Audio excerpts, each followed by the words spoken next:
Chapter 1049. Popular Battle Arena. Hellscythe Undervampire. Chapter 1049. Popular Battle Arena. Become a member? Shifeng's eyes immediately lit up with joy when he received this notification. The exchange shop operated by its mysterious merchant had two modes of exchange. One mode was available to all players. The other mode was limited to members of the exchange shop. In the past, Shifeng had yearned to become a member of the shop. Unfortunately, obtaining membership was not that easy. Based on his understanding, there were two ways to become a member of the exchange shop. The first one was very normal, and that was to achieve a certain number of transactions and trade volume with the exchange shop. One needed to make 30 consecutive transactions with the shop as well as attain a total trade volume of 5 million magic crystals. The number of transactions was not calculated based on the number of exchanges made but on the number of times the Golden Sands exchange shop refreshed its stock. The exchange shop would only refresh its stock of rare items once a week. In other words, one needed to visit the shop for 30 weeks in a row and make a huge purchase every week. If one were to stop even once midway, their count would have to start all over again. However, the number of transactions was only secondary. The key point was that the required trade volume was ridiculous. In reality, even if a player visited the exchange shop 30 times in a row and purchased plenty of items on every visit, they would still have great difficulty achieving the required trade volume. This was true even when they encountered valuable items up for exchange. There also weren't a lot of useful items up for exchange in the shop. Hence, unless one was willing to take a loss and purchase useless items at above market price, it was practically impossible to achieve the required trade volume. Moreover, magic crystals were a strategic resource to guilds. It would be foolish to spend them wastefully. Hence, Shifeng had never managed to become a shop member in the past. The other method to become a member was through killing the boss monsters inside the ancient ruins, which had a chance of dropping fragments of an ancient stone tablet. If one could complete a set of the fragments and hand it over to the mysterious merchant, one would likewise become a member of the exchange shop. Only, the drop rate for the tablet fragments was criminally low. In addition, there were very few bosses in the ancient ruins. The time they took to respawn was also very long. It was practically impossible for an ordinary large guild to gather enough fragments to complete a set. Shifeng could still clearly remember that in the past, a single tablet fragment had been worth at least 1,000 gold. Even so, the supply was far from enough to meet the demand. As long as a tablet fragment went up for sale, the various large guilds would buy it almost instantly. So there's also such a benefit for the first person to discover the exchange shop. Luckily, I came here before anyone else did. Shifeng inwardly celebrated. Players who became a member of the Golden Sands exchange shop would enjoy very excellent benefits. The first benefit was that members were allowed to enter the second floor of the exchange shop and exchange for the items there. For the second benefit, members would receive a 20% discount on all items on the first floor. For the third benefit, members would receive a teleportation crystal. In the future, they would no longer need to waste time traveling to the shop. Instead, they could teleport directly to it. Though the crystal had a cooldown of 12 hours, it would still provide great convenience. It could also help players travel quickly to the Golden Sands archipelago, allowing much more time for players to spend on leveling up. Following which, Shifeng clicked Agree to become a member of the exchange shop. System: you do not have the required number of magic crystals. You have 48 hours to collect 10,000 magic crystals. If you are unable to collect them in time, it will be considered as you forfeiting this opportunity. What a short time limit. Shifeng smiled bitterly. Currently, Zero Wings' income for magic crystals was indeed considerable. However, its expenditure of the precious resource was also very high. He had prepared only 3,000 magic crystals for the trip this time. Having no other choice, Shifeng took out the Abyss pendant and set a teleportation marker in front of the small cabin. He then took out a guild transfer scroll and activated it. Along with a white flash, Shifeng disappeared from the Golden Sands archipelago. Starmoon Kingdom, Stone Forest Town, Zero Wings residence. Why are there so many players here? Shifeng was surprised by the crowd of members in the main hall. Currently, Zero Wings residence was extraordinarily lively. Normally, there would only be several hundred guild members lurking around the first floor hall. Now, however, Zhou Xian could see more than 1,000 present. Today's PvP match was awesome. Since coming into the game, this is the first time I've managed to achieve such a high standard with my techniques. I know, right? If I could spar at the battle arena for a few more hours every day, it won't be long before I can give the Trial Tower's 4th floor a try. At that time, I'll become an elite member of the guild and receive a 20% discount when I visit the battle arena. Forget about it. Didn't you see how many players were crowding into the battle arena today? If not for us being Zero Wing members, we wouldn't get a turn even after queuing up for a day. And you want to fight several times a day? Didn't you notice the looks those independent players were giving us when we entered the combat room? If looks could kill, we would have died multiple times back there. I was just thinking about it. I wonder when our guild will occupy another town? It'd be fine even if the town's surrounding environment is poor. As long as the guild sets up another battle arena there, we would be able to have some fun there too every day. Guild members were chatting merrily in the main hall. When they spoke about the battle arena, their eyes sparkled with excitement.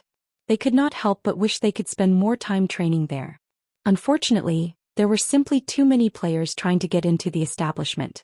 Hence, the battle arena had limited every player's usage of its combat rooms to no more than 1 hour per day. Moreover, the original price of 1 silver per hour had also risen to 2 silver per hour. Even so, an endless number of players still waited to enter the battle arena. There just was not enough combat rooms to go around. This situation relieved Zhou Xian. He could not help but admit that the battle arena was worth every coin he spent on it. Even without him doing anything, the advanced NPC managers would automatically deal with everything related to the battle arena. For example, the NPC managers would make adjustments to the pricing based on market conditions. Moreover, they would also provide corresponding preferential treatment to Zero Wings members. The NPCs had even set up a membership system for the battle arena. Those who became a member of the arena would enjoy priority entry into the establishment. They would also receive discounts on their expenditures.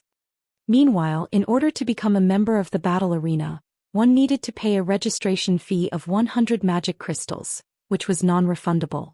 If one wanted to get back their magic crystals, they could only do so by buying each crystal back for 20 silver. Personally, Zhou Xian felt that the membership fee of 100 magic crystals was a little too steep.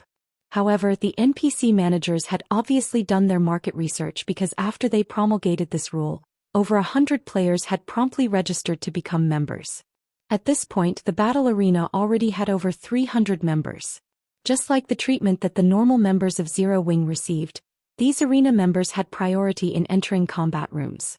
At the same time, they also enjoyed a 10% discount when using the establishment services.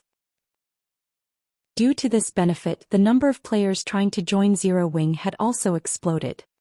Currently, word had already gone around that becoming a member of Zero Wing was equivalent to gaining 100 magic crystals. No other guild could offer this treatment. If one managed to become an elite member, the treatment they received was even more amazing. Not only did they receive a 20% discount, but they also received even greater priority in entering combat rooms. Just as Zhou Xian stepped out of the residence's main entrance to take a look at today's magic crystal income, a notification came from the system informing him that he had received a message. It seems they're finally unable to continue sitting still. Zhou Xian's lips curled up into a smile as he read the message.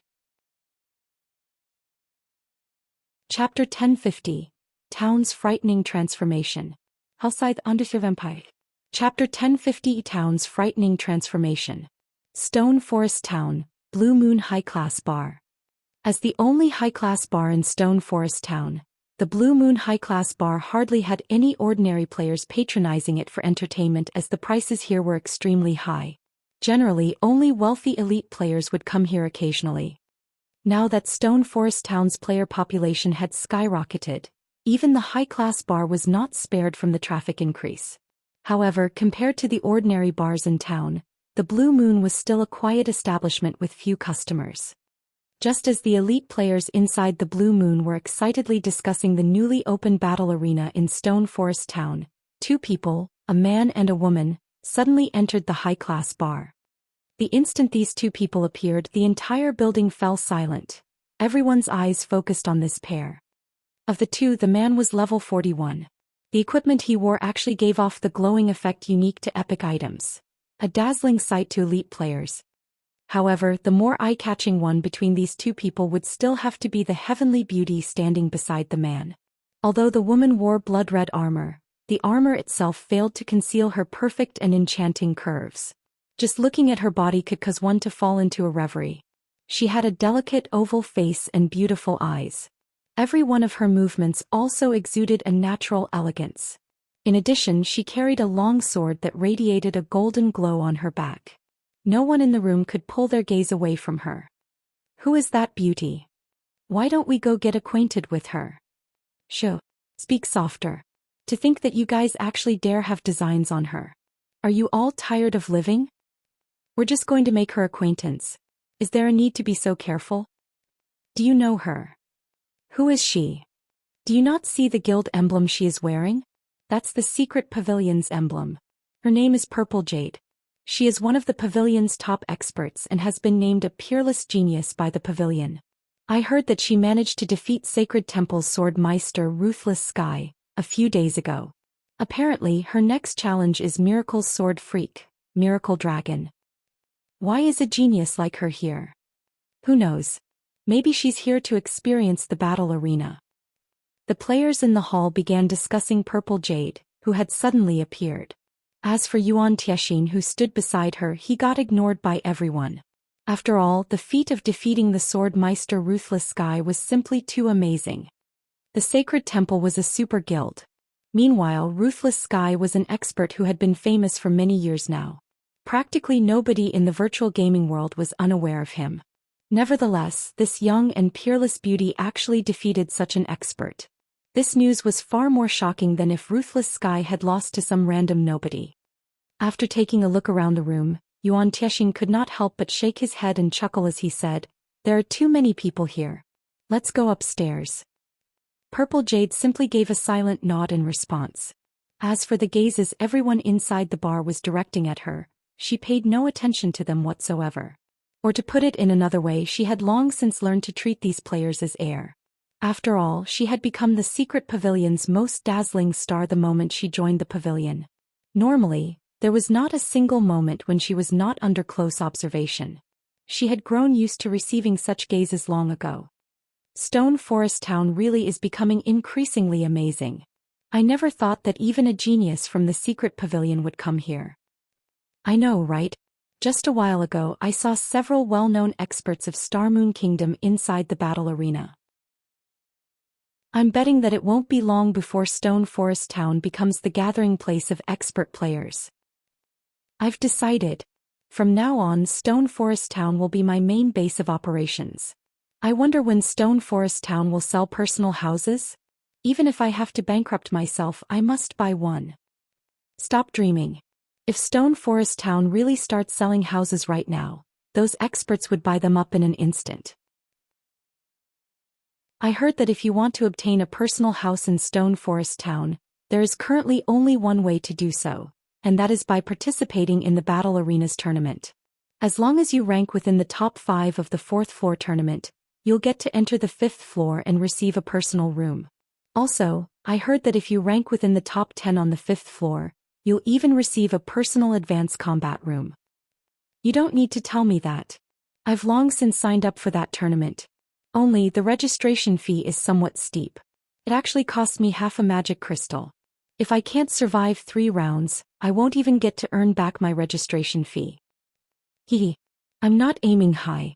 I'll be happy as long as I can survive 5 rounds and earn some money. As for reaching the top 5, I don't even dare think about it. Most likely, only those famous experts in the kingdom will be able to fight for those positions.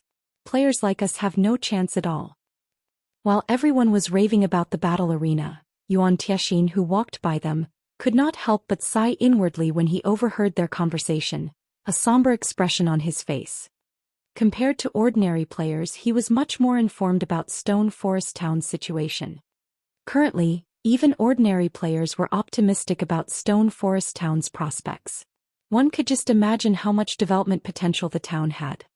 Some time ago, Stone Forest Town's value was nothing to the secret pavilion.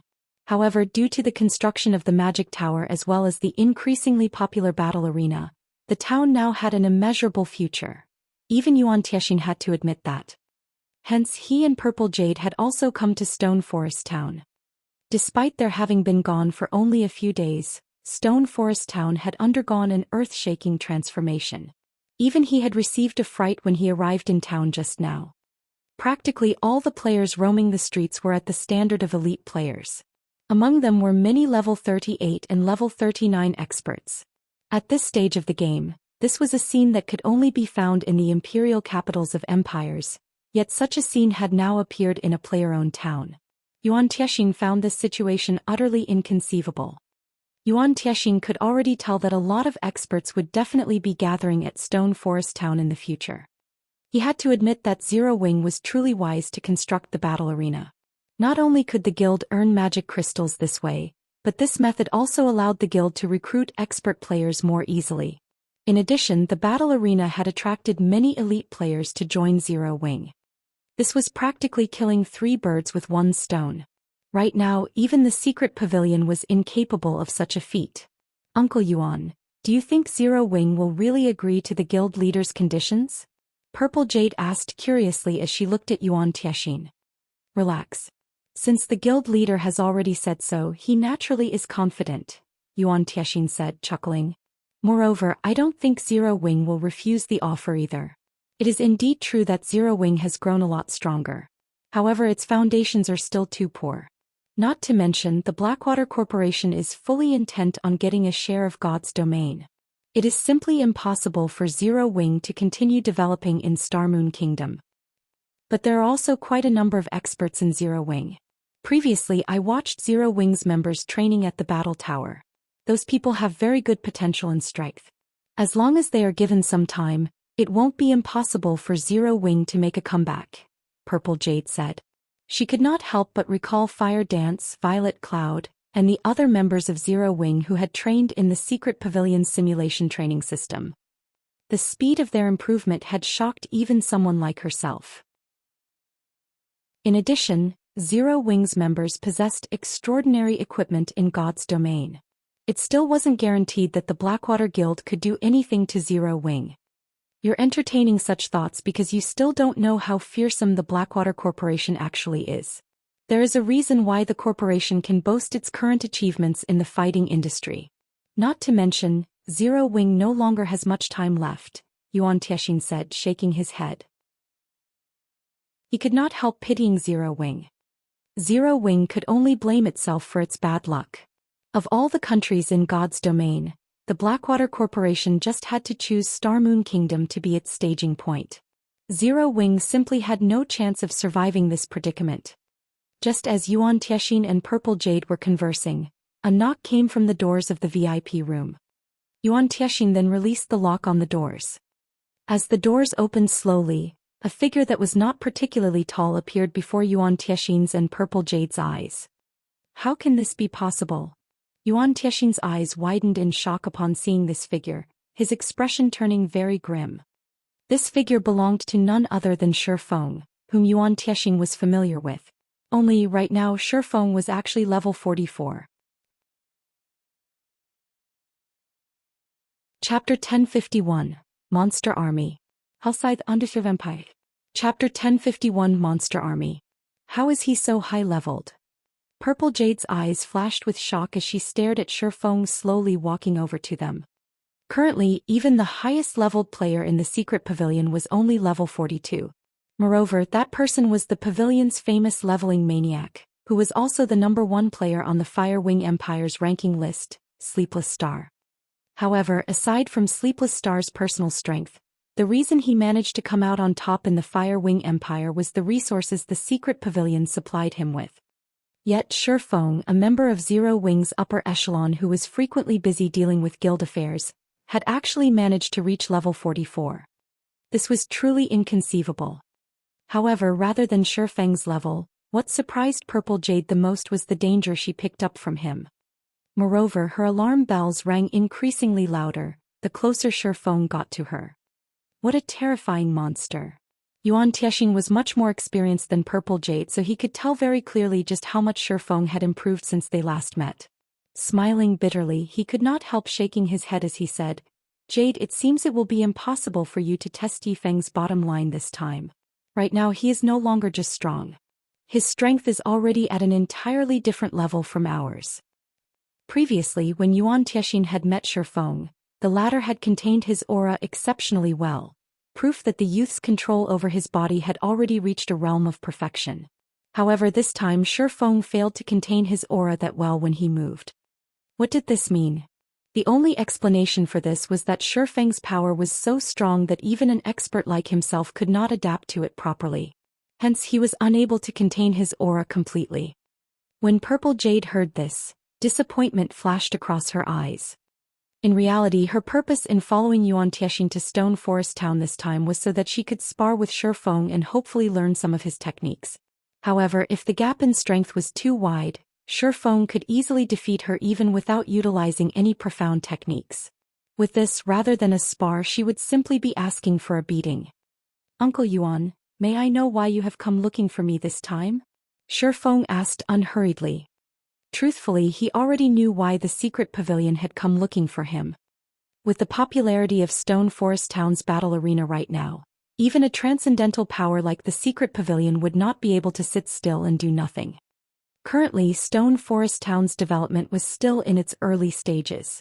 Aside from its geographical advantage, which allowed players to save up on travel time, it did not possess any actual advantage over other towns. This made it very difficult for the town to turn a profit and attract players. Establishing a money-making venture like the battle arena to draw players to the town represented a much more advanced business model. Only, operating a successful battle arena would be very difficult without the magic tower. "The secret pavilion wishes to conduct a trade with Zero Wing," Yuan Tiexing said as he retrieved a prepared contract from his bag. He then handed the contract over to Shifeng and said, "The conditions stated inside are definitely what Zero Wing wants the most right now. Meanwhile, what the secret pavilion wants in exchange is the magic tower design." What Zero Wing wants most? Shifeng could not help but take a curious look at the contract. After spending several minutes to scan through the contract, Shifeng realized that it was indeed just a simple trade. In summary, the secret pavilion would provide a kingdom for Zero Wing to develop in so that it could avoid annihilation by the Blackwater Guild. Meanwhile, all Zero Wing needed to do was hand over the magic tower design to the secret pavilion. The contract had other minor conditions, but that was basically the long and short of it. "This is the condition that the secret pavilion is offering?" Shifeng asked strangely after he was done reading the contract. Although Zero Wing's foundation was not comparable to the Blackwater Guilds, the current Zero Wing was no trifling opponent. It would not be so easy for Blackwater to remove Zero Wing from Starmoon Kingdom. It was especially true now that Stone Forest Town had the magic tower. Shifeng truly could not understand why the secret pavilion held such an optimistic view of Blackwater's prospects. However, the secret pavilion's information gathering was matchless in the virtual gaming world. Since the pavilion was so assured of Blackwater's victory, it definitely had reasons to believe so. Shifeng just did not know what those reasons were. "That's right.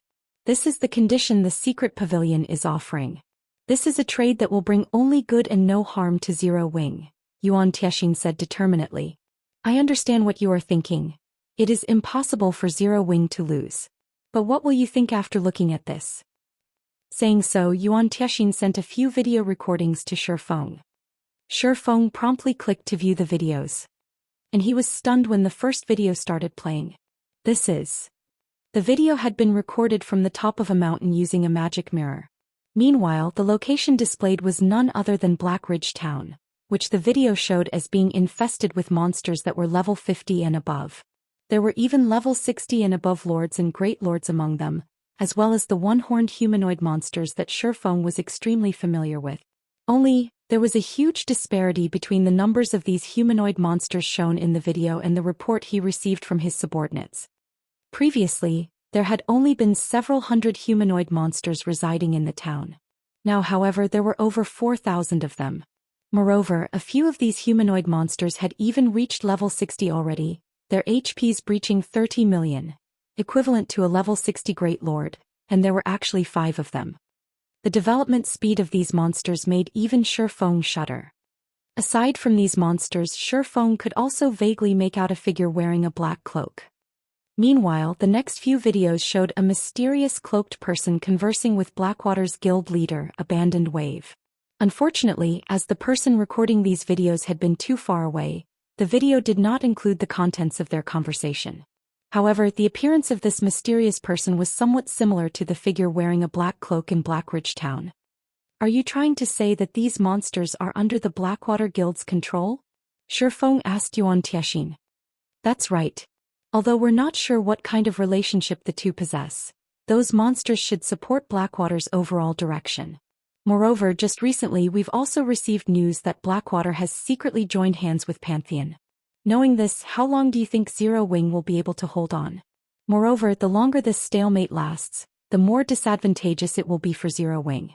After all, those monsters are simply developing too quickly, Yuan Tiexin said earnestly.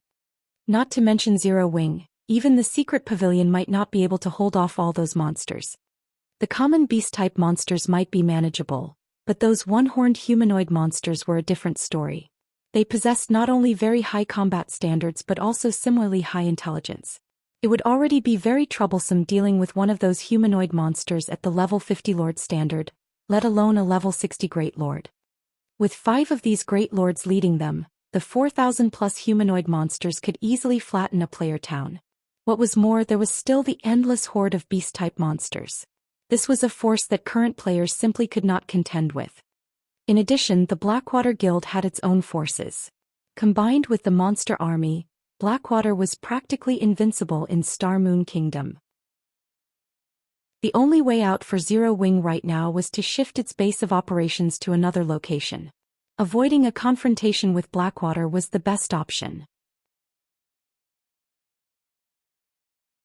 Chapter 1052, War Approaches. Hellscythe Underserve Empire. Chapter 1052, War Approaches.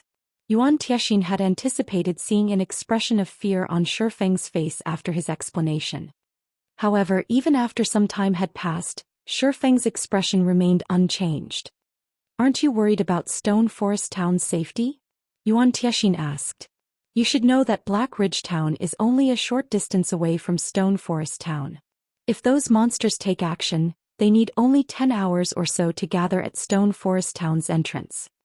With the strength of those monsters in addition to Blackwater's various experts, it is impossible for you to hold them off without level 150 guards, using just the defense turrets you've built. I believe you also know that the attacks of those turrets are very easy to see through, and are short range. At long distances, elite players will be able to avoid their attacks. Not to mention, even the most inferior of those monsters possesses the standards of elite players. The turrets will pose practically no danger to those monsters whatsoever. You should understand what those monsters are capable of. If Blackwater takes action now, Stone Forest Town has no chance of winning. If Zero Wing sells the magic tower design to our secret pavilion, we can provide you with a kingdom with a very safe environment to develop in. It will be enough to let Zero Wing recover back to its peak within a short time.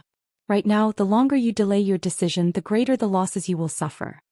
Hopefully, Zero Wing makes a decision soon. If you wish to negotiate the conditions, contact us at any time. Following which, Yuan Tiexin left the VIP room together with Purple Jade.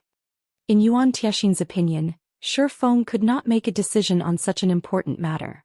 The youth definitely needed to discuss things with that mysterious guild leader of Zero Wing, Black Flame. Uncle Yuan, has Pantheon really joined hands with Blackwater? Purple Jade could not help but ask. Pantheon was a bona fide super guild. If it had indeed entered into an alliance with Blackwater, Zero Wing would have no chance of victory whatsoever in the upcoming war.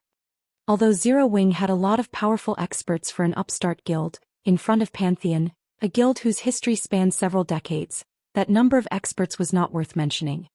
The war this time would be different from when Zero Wing went up against the Star Alliance's elite army and the experts of the Flower of Seven Sins. Previously, Zero Wing's weapon of war had caught the Star Alliance's army by surprise. The Star Alliance's elite army had no way at all of defending against it. Currently, Pantheon could easily annihilate Zero Wing's experts by dispatching any one of its core legions. Moreover, Pantheon's resources were far superior to the Star Alliance's. The Super Guild would have no problem taking out a few weapons of war. In fact, just recently, Pantheon had relied on weapons of war to take down a town heavily protected by the Dark Forces, instantly establishing its position in an empire. Right now, Zero Wing's future was like a mirage that could disappear at any time. This information has already been confirmed. As long as Blackwater starts moving, Pantheon will dispatch 3 of its core legions to support Blackwater. If Zero Wing doesn't come to a decision in time, it will suffer even greater losses later on, Yuan Tiexian said, nodding. Hopefully, Zero Wing decides as soon as possible. It seems I've truly underestimated the Blackwater Corporation. Shifeng revealed a bitter smile as he scrutinized the information from Yuan Tiexian several more times. Not to mention the current Blackwater Corporation, even in the past, despite the corporation having had such a late start in God's domain, it had still managed to develop a super guild within a short time. Moreover, he never imagined that Pantheon would actually stick a hand in Star Moon Kingdom's business. With Zero Wing's current state, the guild truly did not possess many means of retaliation. It could only rely on the magic tower to defend Stone Forest Town now. However, defending against so many monsters was impossible with just a single magic tower. Fortunately, the situation was still salvageable. At the very least, he had found out the Blackwater Corporation's trump card in advance. Even if Blackwater decided to take action right this instant, its armies would need over 10 hours to reach Stone Forest Town. Following which, Shifeng contacted Melancholic Smile and instructed, Melancholic, have everyone return to the Candlelight Trading Firm right now. I have something that I need you all to do. But guild leader, we still have quite a lot of time remaining. It would be a huge waste if we return now, Melancholic Smile argued, reluctance written her face. Living in Titan City felt like heaven. Their technical skills improved significantly every day. Advanced lifestyle players also emerged in their group one after another. It would truly be a huge loss to leave the holy city before their time was up. Relax. You all still have chances to visit there in the future. Hurry up and have everyone return. Shifeng could very much understand what was going through Melancholic Smile's mind. However, they were in a race against time. In any case, he had the evolved Holy City's emblem. There would be many more chances to send players to Titan City. Really? Melancholic Smile immediately revealed an ecstatic expression. Alright, I'll notify the others right away. After Shifeng was done dealing with matters on Melancholic Smile's side, he immediately instructed Aqua Rose to begin collecting the building materials needed for the magic tower. As for the necessary funds, he had her sell off the lands near the teleportation house. Although the value of those lands had yet peaked, he had purchased them very cheaply back then. Once they all sold, he should be able to earn over 10,000 gold at the very least. After Shifeng left the Blue Moon high-class bar, he rushed to the battle arena without hesitation. As advanced NPCs were responsible for the entire management of the battle arena right now, the income of the establishment was stored inside the battle arena itself. If he wanted to use the funds, he had to make a personal trip there to collect them. Currently, the battle arena was crowded with players. From afar, Shifeng could see many players surging into the building. Due to this scene, he suspected that had he not made the battle arena large enough back then, the structure might really have burst apart by now. After Shifeng entered the battle arena, he noticed that the establishment's original interior layout and decorations had transformed beyond recognition. The place looked nothing like when he had first constructed it. The splendid scene was reminiscent of the auction house in the kingdom's capital. Many window counters dotted the first-floor hall with a sweet and beautiful clerk manning each counter. Among these window counters were some specialized ones that catered only to members. Members of the battle arena could simply use these empty counters to register for a combat room instead of braving the absurdly long lines at the regular counters. Shifeng did not stop on the first floor. Instead, he headed directly to the 5th floor. The 5th floor of the battle arena housed not only combat halls and personal rooms for tournament winners but also a warehouse and meeting room controlled by the NPC managers. These places were off-limits to outsiders and ordinary NPCs. After entering the warehouse, Shifeng turned towards Cook, the middle-aged man currently taking account inside the warehouse, and asked, "How is the operation of the battle arena coming along?" Cook had 78 points in wisdom. Among the 10 advanced managers Shifeng hired, Cook had the second highest wisdom. In terms of management capabilities, he was superior to even Aqua Rose. For example, he had negotiated the prices for the interior decoration of the battle arena all by himself. In the end, the NPC managed to outfit the battle arena with the most luxurious decorations using the least amount of money in the shortest possible time. If this task had been left to players to handle, they would have needed more than 2 days to achieve similar results. Chapter 1053, Master's Insignia. Hellscythe Underserved Empire. Chapter 1053, Master's Insignia. Upon hearing Shifeng's question, Cook immediately took out a list. "Boss, this is all of the battle arena's income and expenditures as well as the expected future income. With our current income, I recommend constructing an underground floor. This way we will be able to handle more customers," Cook suggested. Shifeng nodded after giving the proposal some thought. "All right, go ahead with it." Buildings in towns could be constructed both upwards and downwards. Only, the cost of extending a building downwards was much higher than the opposite. Just constructing a single underground floor required 2,000 gold, which was 1,000 gold more expensive than a normal floor. Hence, Shifeng had never considered extending the battle arena downwards. However, the popularity of the battle arena exceeded his expectations. If they constructed a basement floor, they could also make it more spacious than the first floor hall. With the battle arena's current popularity, it would take only a short time before they earned back their cost. Following which, Shifeng passed 2,000 gold to Cook and had him arrange for the construction of an underground floor. Meanwhile, Shifeng himself took a look at the list of accounts Cook had given him. "What? It's been less than a day, yet we've already received so many magic crystals." Shifeng gaped in shock as he looked at the list. Currently, the battle arena already had 416 registered members. Shifeng found this situation truly inconceivable. With the prerequisite registration fee of 100 magic crystals, he had obtained a total of 41,600 magic crystals from the 416 members. He had earned many more magic crystals from the registration fees than he had from Raven. There was also the profit of 539 magic crystals from combat room rentals. If they constructed an underground floor now, there would be additional combat rooms available for players to rent. The battle arena's income at that time would become even more frightening. With this, Shifeng now had an extra 42,139 magic crystals on him. If he invested this amount into the teleportation house, just thinking about it exhilarated him greatly. However, he had no intention of investing that many magic crystals into the teleportation house. After all, he simply had too many things that he needed to spend magic crystals on right now. Following which, Shifeng took these magic crystals and directly teleported back to White River City. White River City, Teleportation Hall. The moment Shifeng returned to the city, he could see many teams of guild players, who were all very high-leveled. The players leading these teams were even level 40 experts. Among these guilds were first and second-rate guilds based in other kingdoms and empires.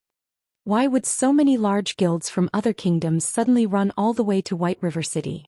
Shifeng was stunned as he looked at all the guild players crowding the teleportation hall. Could they be here to take advantage of Zero Wing's predicament?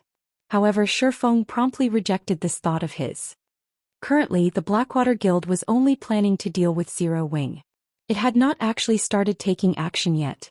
As for the matter of the monsters at Black Ridge Town being under Blackwater's control, this was something he had learned from the secret pavilion only because the latter was trying to negotiate with him for cooperation. Hence, it was practically impossible for the large guilds of other countries to have found out about this matter. As for Blackwater's alliance with Pantheon, Pantheon obviously intended to keep this matter a secret. Otherwise, it would have long since caused a huge commotion in Starmoon Kingdom. Leader, I just received news stating that Zero Wing is willing to sell the lands around the teleportation house. Excellent. We'll hurry over there immediately. As long as we obtain a plot of land there, Freedom Wind will be able to dispatch many more members over.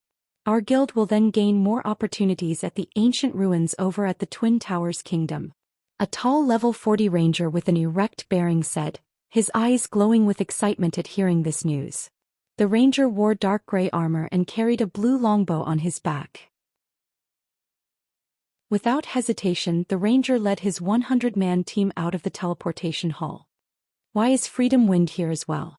Shifeng was astonished when he overheard the conversation of these players. The guild known as Freedom Wind might be foreign to the players of Starmoon Kingdom, but for those residing in the Sacred Hymn Kingdom, near the central region of the continent of God's domain, it was definitely a household name. The reason for the guild's fame was the thrashing it gave the only first-rate guild to settle down in the Sacred Hymn Kingdom, despite being only a second-rate guild. This feat instantly crowned it the overlord of the entire kingdom. This could be considered a legend in God's domain. Many large guilds had even suspected that Freedom Wind possessed a powerful corporation behind it. In fact, as far as Shifeng knew, Freedom Wind's backers included not only a major corporation but also a well-known dojo in the real world. The guild could nurture experts rapidly, batch after batch. Even a relatively strong first-rate guild would readily fall to Freedom Wind. However, the Sacred Hymn Kingdom was very far from Starmoon Kingdom. The distance between the two kingdoms was even greater than that between Starmoon Kingdom and the Apocalypse Empire, which made the teleportation fee extraordinarily expensive. Despite that, Freedom Wind had still dispatched a team of 100 players over. Ancient ruins over at the Twin Towers Kingdom? Shifeng could not help but silently ponder on the words of Freedom Wind's members. If we're talking about ruins that can attract so many large guilds over, it seems the heaven-worshipping maze has been activated then. The Twin Towers Kingdom was very close to Starmoon Kingdom. Hence he was quite knowledgeable about it. There were not many ancient ruins in the Twin Towers Kingdom. In fact, Shifeng could count them on the fingers of both hands. If he had to name the ruins that current players could explore, then it could only be the heaven-worshipping maze. Since the heaven-worshipping maze was ancient ruins, the drops inside were naturally impressive. Particularly, players could exchange for mounts inside the maze. This was one of the methods for obtaining high-ranking mounts. However, entering the heaven-worshipping maze was not that easy. The maze had a very high requirement for players' individual strength. At the very least, players needed to be capable of clearing the Trial Tower's 6th floor in order to enter the maze. This requirement was impossible for many expert players. In other words, only large guilds could dispatch some players to the maze. As for small guilds, they could only stare at the maze from outside. That's right. There's still the heaven-worshipping maze. An idea popped into Shifeng's head. The heaven-worshipping maze was divided into 3 layers. The layer with the lowest difficulty was the outer area. Players could obtain tablet fragments, which they could then exchange for high-ranking mounts, from the monsters killed there. After the outer layer was the Black Fog area and the Temple area. At the Black Fog area, players could exchange for siege weapons used during ancient times as well as for even better high-ranking mounts. Although these were no match for current siege weapons, they were still much better than low-end tools like the defense turret. The only problem was the large number of tablet fragments required to exchange for these siege weapons. Thinking up to this point, Shifeng continued on his way to the Candlelight Trading Firm. Currently, the meeting room on the Candlelight Trading Firm's 7th floor was filled with lifestyle players, who had just returned from the holy city of Titan. At first glance, Shifeng discovered that the number of advanced lifestyle players had already increased to as many as 40. The rest might have been able to become advanced lifestyle players as well, if not for them having been asked to leave the holy city ahead of time.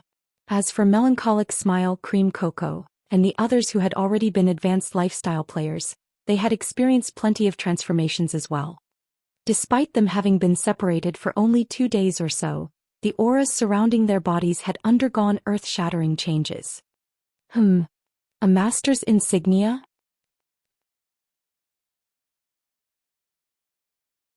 Chapter 1054, Odds. Hellscythe Underserve Empire. Chapter 1054 Odds. Shifeng was astounded when he looked at a tall and thin youth named Burning Abyss. On this young man, Shifeng noticed a lion head emblem that was giving off a golden glow. This emblem was none other than the symbol of lifestyle masters, the master's insignia. Aside from being a symbol of one's status in God's domain, the emblem also had some good additional functions. Among them, one function increased the wielder's production success rate. Although the Master's Insignia was not comparable to the black steel Insignia Shifeng obtained through a quest, it still provided a 3% increase in success rate. In addition, when producing items of the same level, one's production would be 10% faster. When producing items of lower levels, the increase in one's production speed would be 30%. Due to the existence of this Master's Insignia, the role of Master Lifestyle players became even more important. Guild leader, you couldn't have imagined it, right? Burning got promoted into a Master Engineer some time ago. Moreover, he is God's domain's first Master Engineer. We planned to surprise you with this news, so we didn't tell you all this time, Melancholic Smile said softly. In reality, she too was very shocked that Burning Abyss was actually the first player in the candlelight trading firm to become a lifestyle master. She had expected it to be Cream Cocoa. However, like a dark horse, Burning Abyss improved by leaps and bounds as soon as he entered Titan City. He was able to create new items and tools one after another, shortly becoming a lifestyle master. On the other hand, she and Cream Cocoa were still researching the properties of various raw materials. It would still be a while before they could get promoted to the master rank. Regarding the surprise Melancholic Smile prepared for him, Shifeng did not feel annoyed by it at all. A master lifestyle player. In shadow of the past, lifestyle masters were pivotal existences in the guild. Not to mention, Burning Abyss's talent was simply too awesome. He might have the potential to reach the Grandmaster rank. If he did, even super guilds would be helpless against the candlelight trading firm. Right, what about the task I previously assigned to you all? Shifeng asked.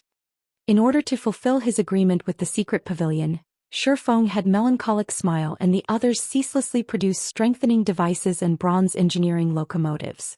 Even if the engineering locomotives cost a lot of materials to make, they still had no choice but to manufacture them. We've already completed it. We have to thank Burning for this. Without him, we really wouldn't have been able to produce the 10 bronze engineering locomotives in time, Melancholic Smile explained. Shifeng could not help but breathe out a sigh of relief when he heard this. Very good. From now on, Burning Abyss will be the candlelight trading firm's chief engineer and will enjoy benefits equal to that of Zero Wing's elders. Although there was still some time before he had to make the first payment to the secret pavilion, he did not know when the Blackwater Guild would make a move right now. If he could meet the stated quota ahead of time, the following matters would be much easier to deal with. Following which, Shifeng used his identity as Black Flame to announce Burning Abyss's promotion to the candlelight trading firm's chief engineer. In the future, the youth could also use the trading firm's basic meditation room anytime he wanted. Immediately, many advanced lifestyle players inside the meeting room looked at Burning Abyss with envy. Not only would he get to use the trading firm's basic meditation room anytime he wanted, but he would also enjoy the status of an elder in Zero Wing. As such, he would be able to choose a private room for himself in either the candlelight trading firm or Zero Wing's guild residence. What was more, the candlelight trading firm's private rooms were located on the shop's 7th floor, providing a view overlooking the entire trade district of White River City. That was a treatment that many people dreamed of obtaining. Since everyone's already here, I'll tell you what you all will be making next, Shifeng said. He then took out a very large design from his bag and placed it in the center of the circular wooden table. Everyone's jaws dropped when they saw the design, their breathing becoming a little ragged. A miniature ballista. This item might not be as popular as the bronze engineering locomotive among the masses, but to a guild, its value was not one bit lower than that of the locomotives. The miniature ballista boasted an extremely long attack range of 3,000 yards, an attack range that no player could achieve. Most monsters did not have such a long attack range either. Thus, the siege tool was the perfect weapon to raid towns.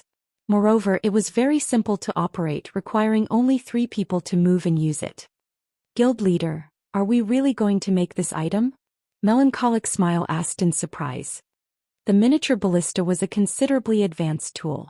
Even with advanced lifestyle players like themselves manufacturing it, the production success rate would still be frighteningly low. Meanwhile, the production cost for the siege tool was quite high. After a cursory look of the materials required, Melancholic Smile estimated that a single miniature ballista would cost at least 1,000 gold to manufacture. Meanwhile, she judged that their production success rate would be less than 20%. Even with Burning Abyss handling the ballista's core component, it would be fortunate if he could achieve a 20% success rate. In other words, there was a chance that they might not even produce a single miniature ballista after spending 10,000 gold. 10,000 gold. Even super guilds would have to think carefully when spending 10,000 gold. If they lost this kind of money, it would greatly hamper their development speed. Of course, Burning will be responsible for making the engineering portion of the core component of the ballista, while I'll personally handle the forging portion of the core. Finally, Burning will handle the assembly of the ballista as well. If there are no problems, you all may begin working now. If you succeed in producing 5 miniature ballistas in 10 hours, depending on your personal performance, you might get another chance to visit Titan City. Hopefully you all can seize the opportunity. Shifeng said, chuckling. A single miniature ballista could deal with only a lone boss. Among the monsters the Blackwater Corporation controlled, there was no lack of boss-ranked monsters. A single miniature ballista would not be able to make much of a difference. If they had 5 miniature ballistas, however, the siege tools would be able to affect the war situation to a certain extent. Guild leader, will we really have another opportunity to visit the holy city of Titan as long as we perform sufficiently well? Many advanced lifestyle players asked excitedly. At this moment, even Burning Abyss, who had already become a master engineer, looked at Shifeng in astonishment. After experiencing the benefits the holy city provided, it was impossible for lifestyle players not to look forward to enjoying the plentiful resources of the holy city again. Moreover, the benefits they had sampled on their visit was only the tip of the iceberg of Titan City's offerings. There were still many places that they had not gotten to see. Of course. However, I'll say this first. The slots are limited. Shifeng replied, smiling. He then left the meeting room. Only after Shifeng was gone did everyone finally snap out of their daze. Immediately, every one of them rushed to check what tasks they were assigned to do, blood rushing to their eyes. Like maniacs, they then ran to their respective workshops to start working. As for Shifeng, he entered a special workshop himself and directly used God's blessing to become a master forger. Through the aid of his various forging tools, it took Shifeng only a little over an hour to produce 15 core components that required forging. Fortunately, I have Icarus's heart. Otherwise, I really would be finished this time. Shifeng breathed out a sigh of relief as he looked at the core components. He had wasted nearly 40 sets of materials in order to produce these parts. Had he made them as an advanced forger instead of a master forger, his success rate would have been less than 10%. In that case, wasting over 100 sets of materials would not have been surprising. Chapter 1055, Town Trade. Hellscythe Underserve Empire. Chapter 1055, Town Trade. After completing the core components, Shifeng handed them over to Melancholic Smile. The manufacturing of the miniature ballista was extremely complex, requiring many components. However, aside from the core components, the other parts were well within the capabilities of advanced lifestyle players. As for the final assembly work with Burning Abyss's standards, the master engineer would be more than capable of handling it. As for Shifeng himself, he still had many things he needed to do. Guild leader, both the Blackwater and Heavenly trading firms are buying increasingly fewer light stones from us recently, yet the amount they are selling on their side has been continuously increasing. It is likely they have already obtained plenty of light stone designs. Should we start lowering our selling price as well? Melancholic Smile asked worriedly. After she had returned and took up the reins of the candlelight trading firm again, she suddenly discovered that the trading firm's position in Starmoon Kingdom had become increasingly precarious. Setting aside the fact that both the Blackwater and Heavenly trading firms possessed exclusive products, just the competitiveness of the candlelight trading firm's hottest selling product, the light stone, was already growing progressively weaker. In addition, unlike the candlelight trading firm, which only had shops covering several of Starmoon Kingdom's important NPC cities, both the Blackwater and Heavenly trading firms had shops covering the entire Starmoon Kingdom. At this rate, it would only be a few days before they overtook the candlelight trading firm. If that happened, Candlelight's income would take a significant hit. So even the light stones are unable to hold out any longer? Looking at the list, melancholic smile handed to him, Shifeng smiled as he said, since it's no good already, it's about time we switch to a new main product. Change our main product? Melancholic smile's thoughts shifted towards the strengthening device. The strengthening device was currently very popular on the market. However, due to its exorbitant price, only larger guilds could afford to buy it. In terms of market size, it was nowhere close to the light stone. Take this and have some trustworthy alchemists learn it. From now on, our main product will be this item, Shifeng said as he took out the alchemy secret journal from his bag. The exotic stamina potion recorded inside the journal possessed effects that all players dearly needed. Moreover, the materials used to craft the potion were not particularly precious. Hence its selling price would not be very high either. Even ordinary players would be able to afford it easily. Guild leader, you're too amazing. You actually managed to get your hands on this thing as well. Melancholic smile exclaimed in excitement after taking a brief look through the journal. If we have this potion, I want to see just how the Blackwater and Heavenly trading firms are going to compete against us. When consumed, the exotic stamina potion increased a player's maximum stamina by 10% and stamina recovery speed by 80% for 10 hours. This was a must-have item for players seeking to level up quickly. Moreover, the total cost of the materials required to make the potion was roughly only 2 silver. If advanced alchemists crafted the potion, they would have a success rate of 50%. In other words, the total cost of making a bottle of exotic stamina potion was around 4 silver coins. With the excellent effects of the potion, even if they sold each bottle for 10 silver, there would still be swarms of players willing to buy it. Meanwhile, at 10 silver, it would still be cheaper than the mana mixture introduced by the Blackwater and Heavenly trading firms. In addition, the exotic stamina potion was suitable for a much wider market than the mana mixture.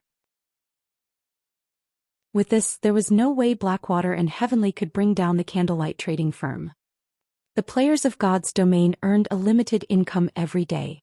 As would be expected, they could spend their scant funds on only a small number of items. Hence, when players were choosing which trading firm to shop at, they would naturally choose the trading firm with the lower prices and more useful products. Meanwhile, 10 silver coins was a considerable sum to ordinary players. Even elite players could just barely afford this price. Hence, if these elite players purchased the exotic stamina potion, they would no longer have any money left for other items, which would definitely have a significant impact on the business of both the Blackwater and Heavenly trading firms. Following which, Melancholic Smile happily took the alchemy secret journal and left the special workshop to select people to learn the exotic stamina potion's recipe. As for Shifeng, he used the Abyss Pendant's teleportation skill to return to the Golden Sands archipelago. At the same time, 2 major incidents had occurred in Stone Forest Town. Moreover, both situations greatly excited the local players. The first incident was that Stone Forest Town's battle arena had constructed an underground floor housing combat rooms. Moreover, the new floor's area was considerably larger than the first floor's. Since the battle arena only had combat rooms set up for rent in the first 3 floors of the building, the addition of the underground floor was equivalent to increasing the capacity of the battle arena by more than 1/3. Meanwhile, the second and more exciting incident was that the first group of wandering merchant NPCs had finally arrived at Stone Forest Town. Wandering merchants were a privilege that only player towns enjoyed. This visit was something that would never occur in NPC towns. Unlike ordinary NPC merchants, these wandering merchants would sell rare items that were not available anywhere else. Even rare tools that were very useful to players such as magic scrolls or special potions. However, attracting wandering merchants to a town was not an easy task. To do so, a town needed extremely safe trade routes. Otherwise, these wandering merchants who were highly risk-averse would not travel to said town. There's no stopping Stone Forest Town from rising now. Haha. I've profited big today. I only spent 3 silver to purchase a swamp scroll. With this scroll, if I party up with 2 more people, we will be able to thrash a field chieftain. That's nothing. Didn't you see that a guy managed to purchase a lucky potion for a mere 12 silver just now? I heard that the lucky potion will raise a player's luck attribute by 10 points for half an hour. He then resold that potion for 10 gold coins. What a pity. By the time I reached those wandering merchants, their products had already sold out.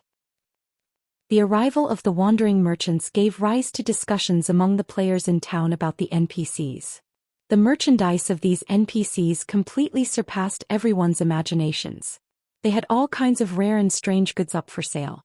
The only unfortunate part was that they sold only a limited amount of the products each day. Moreover, the items they sold every day were not fixed.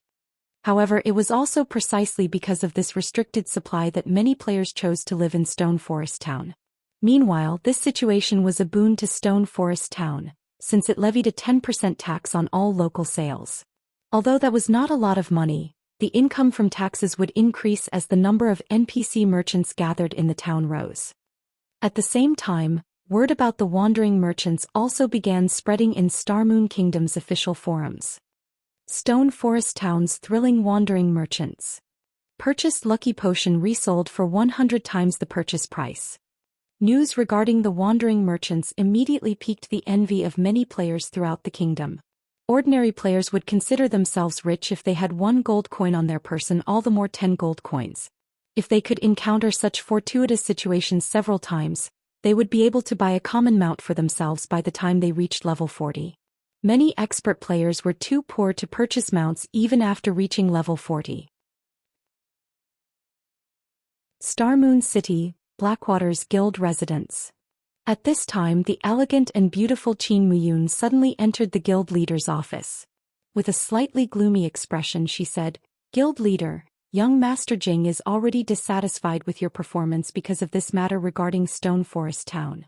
He says that you need to settle this matter as soon as possible. If you can't get even such a small matter done."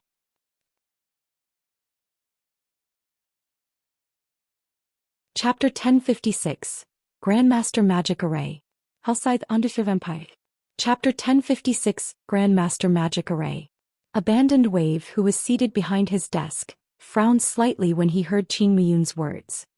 In reality, he was also uncomfortable with Stone Forest Town's present situation.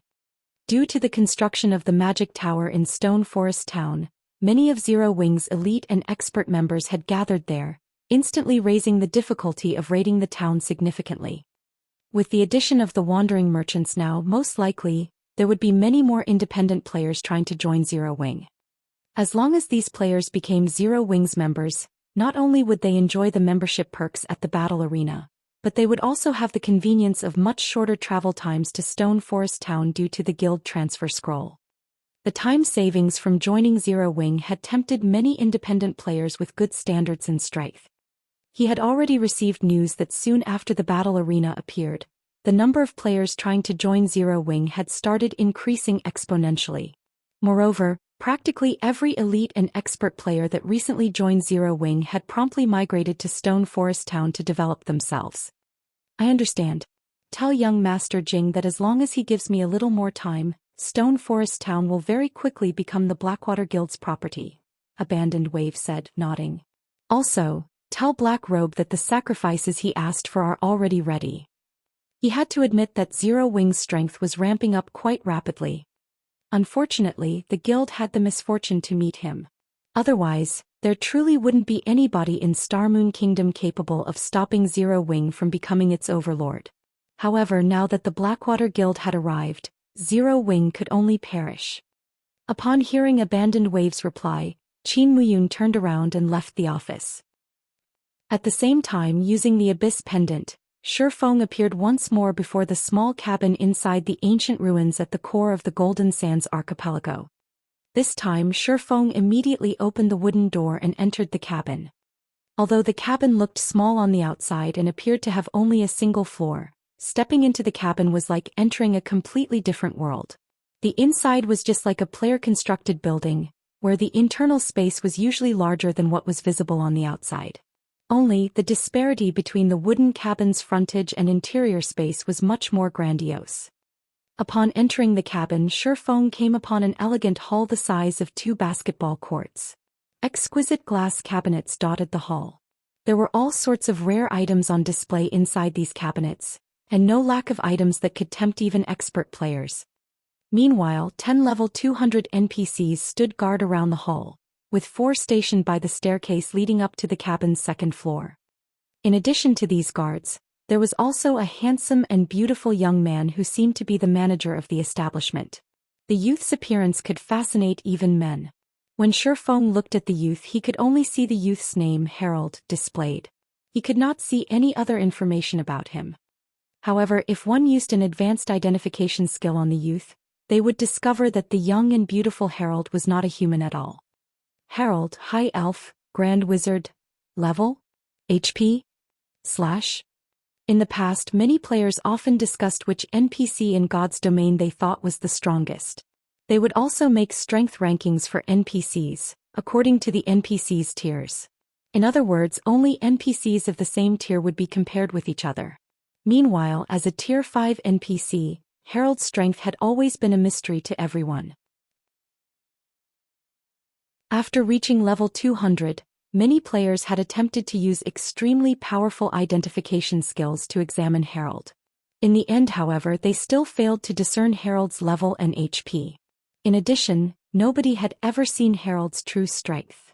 Although there had been 6 Tier 5 experts who had attempted to rob the Golden Sands exchange shop in the past, Harold had instantly annihilated them in a single move. After those experts died, not only did they each lose 10 whole levels, but they also got jailed for over half a month. From then on, nobody else dared to provoke Harold. They only knew that this high elf was exceedingly puissant. After all, it was simply impossible for an ordinary Tier 5 NPC to defeat 6 Tier 5 players so swiftly. Even the Windbreaker Kite had not possessed this kind of strength at his peak.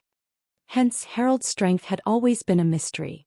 Regardless, his strength was publicly acknowledged to rank within the top 5 among the various Tier 5 NPCs of God's domain. After Shifeng entered the exchange shop, Harold slowly made his way over to him. In a very friendly manner, Harold handed a delicate corolla flower-shaped emblem over to Shifeng and said softly, "Sir, congratulations on becoming a member of our exchange shop.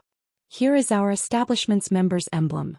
In the future, you may use this emblem to visit our shop anytime you want.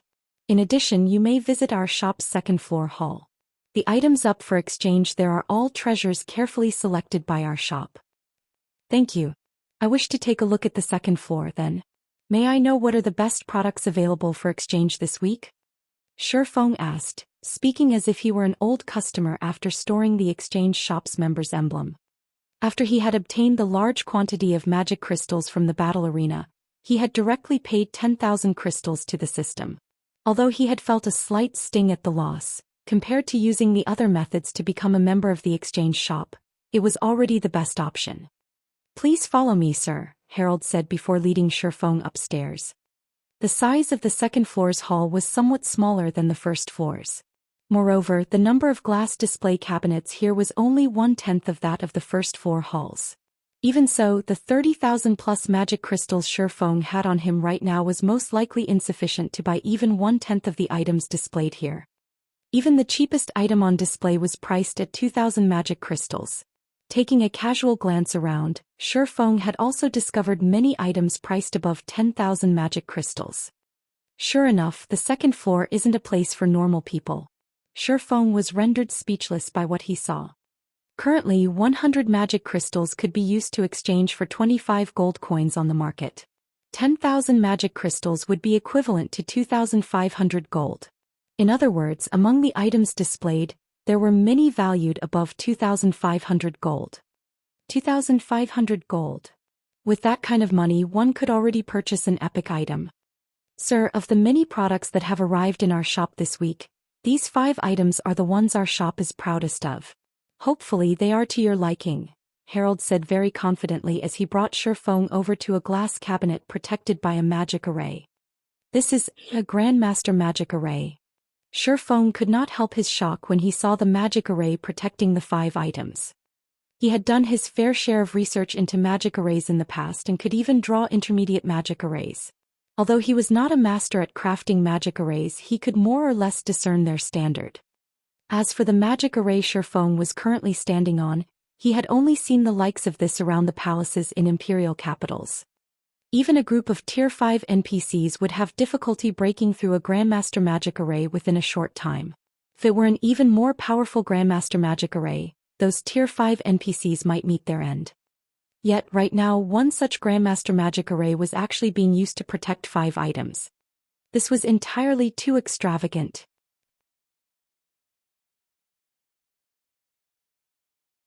Chapter 1057. Divine Beast's Descent. Hellscythe _ Fluffy Goblin. Chapter 1057. Divine Beast's Descent. Sir, it seems that you are considerably knowledgeable about magic arrays. Herald addressed Shi Feng, who had focused on the magic array protecting the glass cabinet for quite some time. Chuckling, he continued, if you are interested in magic arrays, we happen to have a few designs for sale at the moment. I believe that you will be satisfied with our selection. Hearing this, Shi Feng's eyes shone with excitement. Hurriedly, he turned to Herald and asked, you actually sell magic array designs here? In God's domain, magic arrays were considered secrets. Normally, players could not purchase them. At most, players could purchase some unimportant magic scrolls or gain some basic understanding of them in libraries. Players almost never found an opportunity to encounter magic array designs. Shi Feng had only obtained the 9-star Polar Domain magic array design by completing an epic quest. He had never imagined that he could purchase magic array designs on the Golden Sands Exchange Shop's 2nd floor. If Shi Feng had known that he could buy such items in his previous life, he would have tried to become one of the exchange shop's members regardless of the cost. Magic arrays might not help players much during the game's early stages, but as players reached higher levels, their impact would increase. This was especially true for guilds. In guild wars, only those who were at least elite players could affect the tide of battle. Ordinary players were simply risking their lives if they participated. They would only increase their guild's losses. However, as players understood more about magic arrays, their use became more widespread. Casting large-scale, group spells was one such example. A single magical class player might not be able to use extremely powerful spells, but powerful magic arrays could combine the mana of tens or even hundreds of magical class players to cast an intensely destructive spell. Furthermore, producing such magic arrays was far easier than producing magic scrolls that contained Tier 4, or even Tier 3 large-scale destruction spells. Because of this, even during God's Domain's later stages, ordinary players could play a considerable role in large-scale wars. Although how well a guild utilized its normal members depended on their magic array research. If one wanted to research magic arrays, they first needed enough of the designs. Hence, in the past, the various large guilds had tried desperately to collect all sorts of magic array designs. If he could obtain the designs for large-scale group spells right now, Zero Wing would not have to fear any guild in God's domain. Current players had no hope against large-scale group spells. At the very least, one needed a Tier 4 Great Wizard on their side to counter such destructive power. Sir, are you not going to consider our shop's top 5 recommended products first? Herald asked disappointedly. Glancing at the 5 items inside the glass cabinet before him, Shi Feng shook his head and replied, thank you for your kindness, but I think that the magic array designs are far more attractive. The 5 items inside the glass cabinet were as precious as Herald claimed. An epic staff even rested among them. Unfortunately, the prices were simply too high for Shi Feng to accept. The exchange shop sold these items far above market price. Unless one needed these items urgently, they'd be a fool to purchase any of them. In the past, the 6 Tier 5 players had a reason for trying to rob the exchange shop. The shop's exorbitant prices for the items they sought had been precisely why they had taken the risk. Unfortunately, those players had failed in the end. Aside from being known as the Golden Sands Exchange Shop's manager, Herald had another title in the outside world, the Blackheart Merchant. Among the 5 items displayed, the cheapest cost 24,000 magic crystals, while the most expensive, the glowing black and white staff, cost 52,000 magic crystals. If converted to coins, that staff would be worth 13,000 gold. If the staff were only 1 or 2,000 gold above market value, Shi Feng would have considered purchasing it. However, Shi Feng was not willing to pay 13,000 gold. Seeing Shi Feng's disinterest, Herald dismissed his hopes of promoting the items.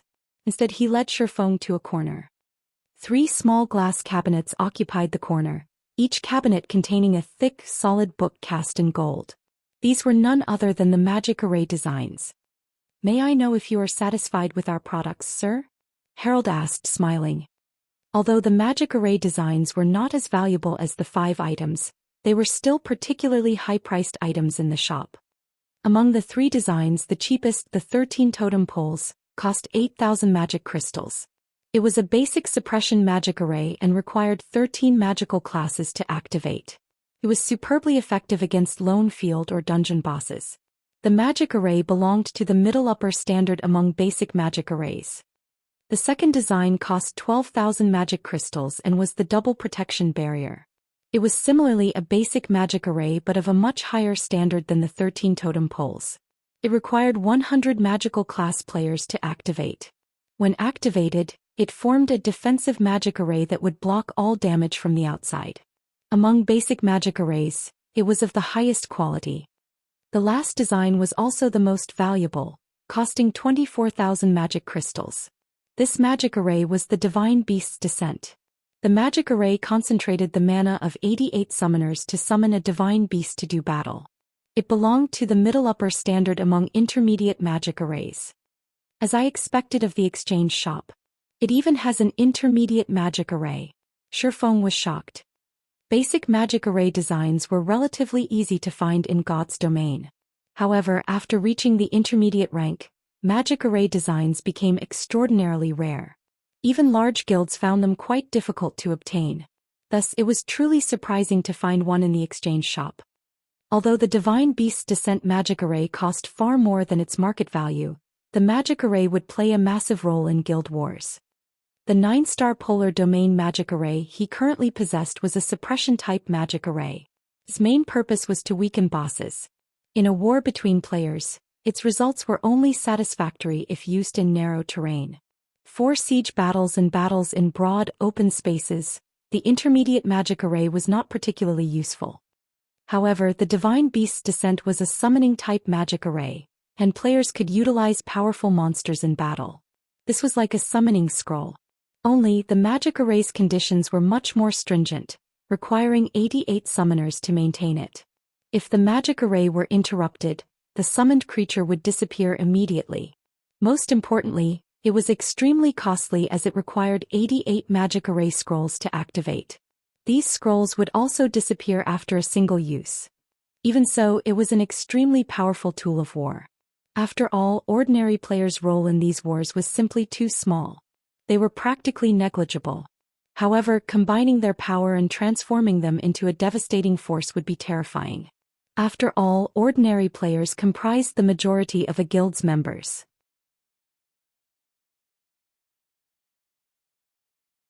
Chapter 1058, Change in the Capital. Hellscythe _ Fluffy Goblin. Chapter 1058, Change in the Capital. Have any of these caught your eye?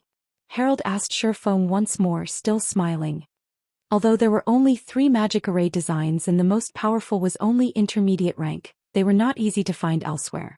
Magic array designs were particularly valuable after reaching intermediate rank. Shifeng hovered between the 3 magic array designs. Although the 13 totem poles was only a basic suppression magic array and far from being comparable to the 9-star polar domain, as a basic magic array, more players would be capable of producing it. Even now, Shifeng was the only person capable of producing the 9-star polar domain. However, when would he find the time to mass-produce the magic array? However, the guild had quite a few players who could produce the 13 totem poles magic array. With this, the guild's overall strength in dungeons would increase significantly. It would be easier to obtain a plethora of good equipment. As for the double protection barrier as a defensive magic array, it was perfectly suited for siege battles. Aside from that, it did not have much purpose. Lastly, the Divine Beast's Descent was a common type in large guild wars. All 3 magic arrays had their own uses.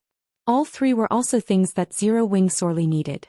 However, Shifeng could not afford all 3 due to their exorbitant prices. I want the Divine Beast's Descent and the double protection barrier, Shifeng announced after a moment of hesitation. His current priority was to defend Stone Forest Town. He had no choice but to give up on the 13 totem poles. With a limited amount of magic crystals, he had to use them on what was most necessary. Alright then. The 2 magic array designs will cost you a total of 36,000 magic crystals, Herald said. Following which, Shifeng handed over the last of the magic crystals from the battle arena. Only after including some of the magic crystals from the candlelight trading firm's warehouse could he barely afford the total cost. This is truly fraudulent. Shifeng could not help but feel a slight sting as he handed the magic crystals over. With all of these magic crystals, he should be able to purchase 4 or 5 magic array designs from the market. Here are your magic array designs, sir, Herald said, his smile becoming even more cheerful after receiving the magic crystals. As you are a member of our exchange shop, for every 10,000 magic crystals you spend, you'll obtain 1 point. When you've accumulated 500 points, we can raise your membership status to an advanced member. You'll receive a 10% discount on all purchases on the second floor hall and a 20% discount on the first floor hall. You'll also qualify to enter our exchange shop's main branch. Currently, you've spent 36,000 magic crystals, so you have obtained 3 points. If you spend another 4,000 magic crystals right now, you'll receive 4 points instead. For a moment, Shifeng was at a loss for words. He had to admit that Herald was a crafty merchant. Fortunately, he didn't have any more magic crystals on him. Otherwise, Herald might have persuaded him to purchase another item for 4,000 magic crystals. However, this revelation confused Shifeng slightly. He hadn't expected an additional membership rank. And the advanced members even had access to the main branch. However, as far as he could remember, there had never been any mention of an advanced membership in the past. Although rare, some players had become normal members of the Golden Sands Exchange shop. Moreover, there was no real benefit in hiding this fact. Excuse me, but can every member of the exchange shop be promoted to an advanced member? Shifeng asked curiously. Herald shook his head, chuckling before he explained, not everyone receives this privilege. As you are the first heaven-blessed person to visit our shop, we have extended this benefit. Normally, members have to spend an additional 10 million magic crystals before we notify them of this option. So that's why nobody knew about the advanced membership in the past. Realization dawned on Shifeng. Following which, Shifeng took the 2 magic array designs and left the exchange shop. As for becoming an advanced member, it was too early to bother with. Although if he secured the manatite vein in that dangerous sea zone, he could consider becoming an advanced member. Otherwise, not a single guild throughout God's domain could afford the promotion requirement of 5 million magic crystals. After leaving the exchange shop, Shifeng used the 7 Luminaries Rings space movement to reach a distant beach. He then released the Swift Dragon speedboat and traveled to his final destination, the Savage Wildland. As the Savage Wildland was very close to a dangerous sea zone, it was easy for players to encounter sea monsters. Although these sea monsters' levels only ranged between level 40 and level 50, the threat they posed surpassed that of ordinary level 40 to level 50 High Lords. The Dragon Phoenix Pavilion's plan of using the magic tower to lure players to the Town of Beginnings wouldn't be nearly as effective as doing so with the town on the mainland. After all, traveling to the Savage Wildland was simply too dangerous for current players. However, this had allowed Shifeng to spot a business opportunity. Traveling to the Savage Wildland in a fishing boat was undoubtedly dangerous.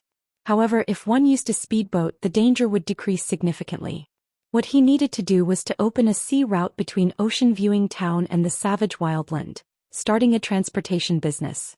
If he charged each person 2 silver, a flood of players would brave the journey.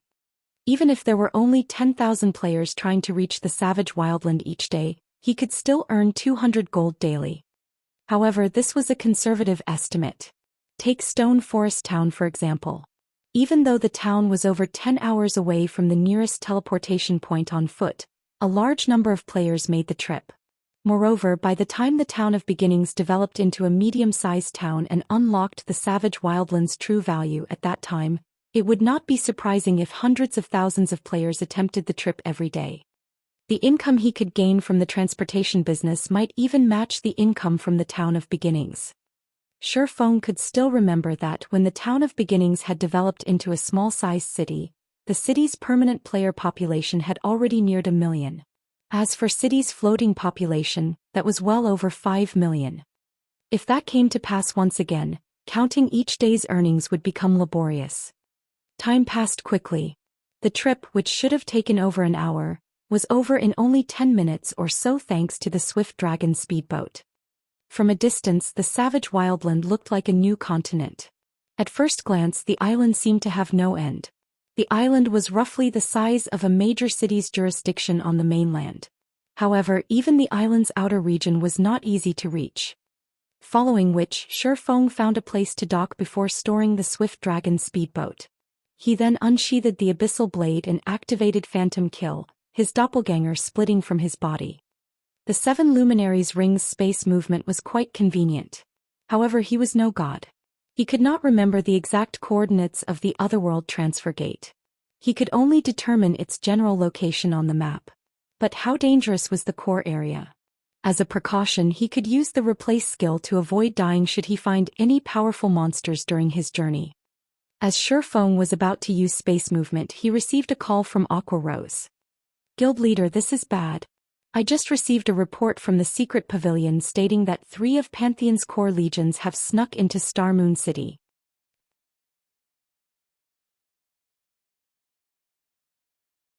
Chapter 1059.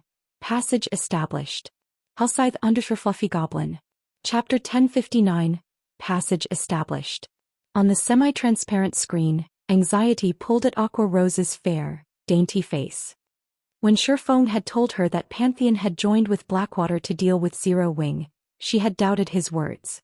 Moreover, even if it were true, it should have been quite some time before Blackwater attacked Zero Wing directly. She had never imagined that Blackwater would move this quickly. If Blackwater and Pantheon had truly come for Zero Wing, she was not certain that Zero Wing could hold its ground against the guilds. After all, Pantheon was a bona fide super guild. She was not ignorant as she had once been. After experiencing the secret pavilion simulation training system, she understood just how terrifying super guilds were. The strength these guilds normally revealed was the tip of the iceberg. However, this tip was more than enough to frighten any first-rate guild. It seems that they can no longer wait. The news didn't particularly surprise Shifeng. They could have flown under the radar if Stone Forest Town's popularity had been the only thing growing. However, Zero Wing benefited from the town's growth. Right now, the guild was continuously absorbing the elites and experts among independent players, increasing the guild's overall strength. If Zero Wing were given another 3 to 5 days, Blackwater would have to pay an even higher price to take Stone Forest Town down. If it were up to Shifeng, he would likely take action as soon as possible as well. Guild leader, should I dispatch men to Stone Forest Town? Aqua Rose asked. Try to do it as quietly as possible to avoid arousing their suspicion, Shifeng instructed after giving the matter some thought. Use the money we earned from the lands we sold to purchase the building materials for the magic tower and send those as well. This way they won't realize that we're already on to them. Have some people start construction of the magic tower's framework. I'll try to be there as quickly as possible. This war was no trivial matter. Zero Wing could not afford to lose. It would be best if he constructed more magic towers to defend Stone Forest Town as a precaution. If he could not even defend Stone Forest Town, his future city would also be finished. He would also have to figure out how to defend his city without magic towers. Understood. Aqua Rose disconnected the call and quickly saw to the necessary arrangements. Following which, Shifeng immediately used space movement and crossed the savage wildland to its core area. However, as soon as Shifeng stepped out of the spatial tear, he came face to face with a tree ant that stood over 10 meters tall. The vines that stretched from the Trent's body were like iron whips. Despite one of these vines just casually striking a massive rock, the stone shattered. Over 100 vines surrounded the Trent's body. Old Forest Tree Ant, Elemental Creature Lord. Level 110 HP? When Shifeng saw this old forest tree ant, his expression turned gloomy.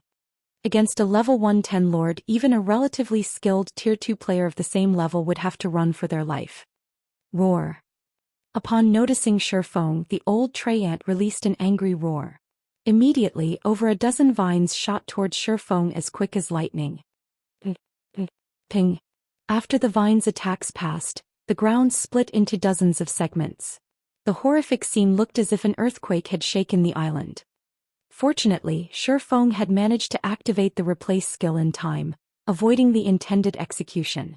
Shifeng's doppelganger, however, had not been as fortunate as the vines had obliterated it instantly. That was a close one. Shifeng was shaken by his doppelganger's sudden death. Not only were the vines very fast, but their movements were also cunning. The vines had attacked from his blind spots, enveloping him. The only option to cope with the attacks was to face them head-on. However, if he chose to do that, he would end up as nothing more than a gory mess. The difference between their attributes was simply too large.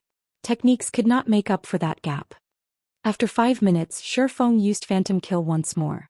Readjusting his transfer coordinates, he activated space movement. With the knowledge he had gained from his first transfer and some minor adjustments, he accurately teleported to the Otherworld transfer gate. The transfer gate was massive. Standing over 100 meters tall, it looked like a towering skyscraper. Magic arrays, which had existed since ancient times, surrounded the transfer gate. With these magic arrays, even the final boss of the Savage Wildlands core, the demonic golden elephant, could not approach the transfer gate. As long as players entered the magic array, they would be in a safe zone. Monsters wouldn't chase them once they reached that point. However, the magic array had one disadvantage. Magic arrays could not be superimposed over one another. If Shifeng wanted to establish a teleportation array, he needed to do it outside of the magic array protecting the Otherworld transfer gate. However, several monsters, all over level 100, drooled as they waited for him to leave the magic array's safety. In God's domain, setting the transfer coordinates for a teleportation array generally required 30 seconds. It was practically impossible to set the coordinates in the monster-infested core area. In the past, players had only established the coordinates for a teleportation array because Super Guild's members had cleared the area's monsters. Once the coordinates were established, Super Guilds had stationed experts near the Otherworld transfer gate to contain the monster population, allowing players to reach the transfer gate safely. Shifeng wasn't yet strong enough to kill the surrounding monsters, much less clearing them out periodically. Although Shifeng wasn't strong enough, he did have the monster repellent scroll. The monster repellent scroll would disperse the monsters within a fixed area. Once the monsters were gone, establishing the transfer coordinates would be easy. The only problem was that when players teleported here in the future, they still had to deal with the guardian monsters. However, if players reacted quickly enough and could cross into the Otherworld in time, those monsters would be helpless to stop them. Scatter. Shifeng unfurled the monster repellent scroll. Immediately, the monsters around the Otherworld transfer gate began to flee, and the area fell silent. Taking this opportunity, Shifeng immediately began to establish the transfer coordinates. With the transfer coordinates established, Zero Wings members could teleport here using a teleportation magic array and train inside an Otherworld to improve their strength. Even Super Guild's Apex experts didn't enjoy such perks. After Shifeng finished with the transfer coordinates, he retrieved a return scroll and returned to White River City. Now that Blackwater had shown signs of movement, he needed to use what little time he had left to produce magic array scrolls. Unfortunately, when Shifeng arrived before the candlelight trading firm, Aqua Rose called. When the video call connected, Shifeng noticed the woman's grim expression. What happened? I'm not sure what's going on exactly, but just a moment ago, our guild members couldn't use their guild transfer scrolls to transfer to Stone Forest Town. Players in Stone Forest Town couldn't use their transfer scrolls to return to White River City either. Even their return scrolls have stopped working. Aside from that, Blackwater has surrounded the closest NPC town. And in Lake Heart City, the Dragon Phoenix Pavilion's members have begun to slaughter ours. Gentle Snow's people have been badly pummeled. Aqua Rose was extremely anxious. Although she had sent a lot of the guild expert and elite members to Stone Forest Town, there was still too few members there right now. Now that their members couldn't use their guild transfer scrolls, Zero Wing couldn't send more reinforcements.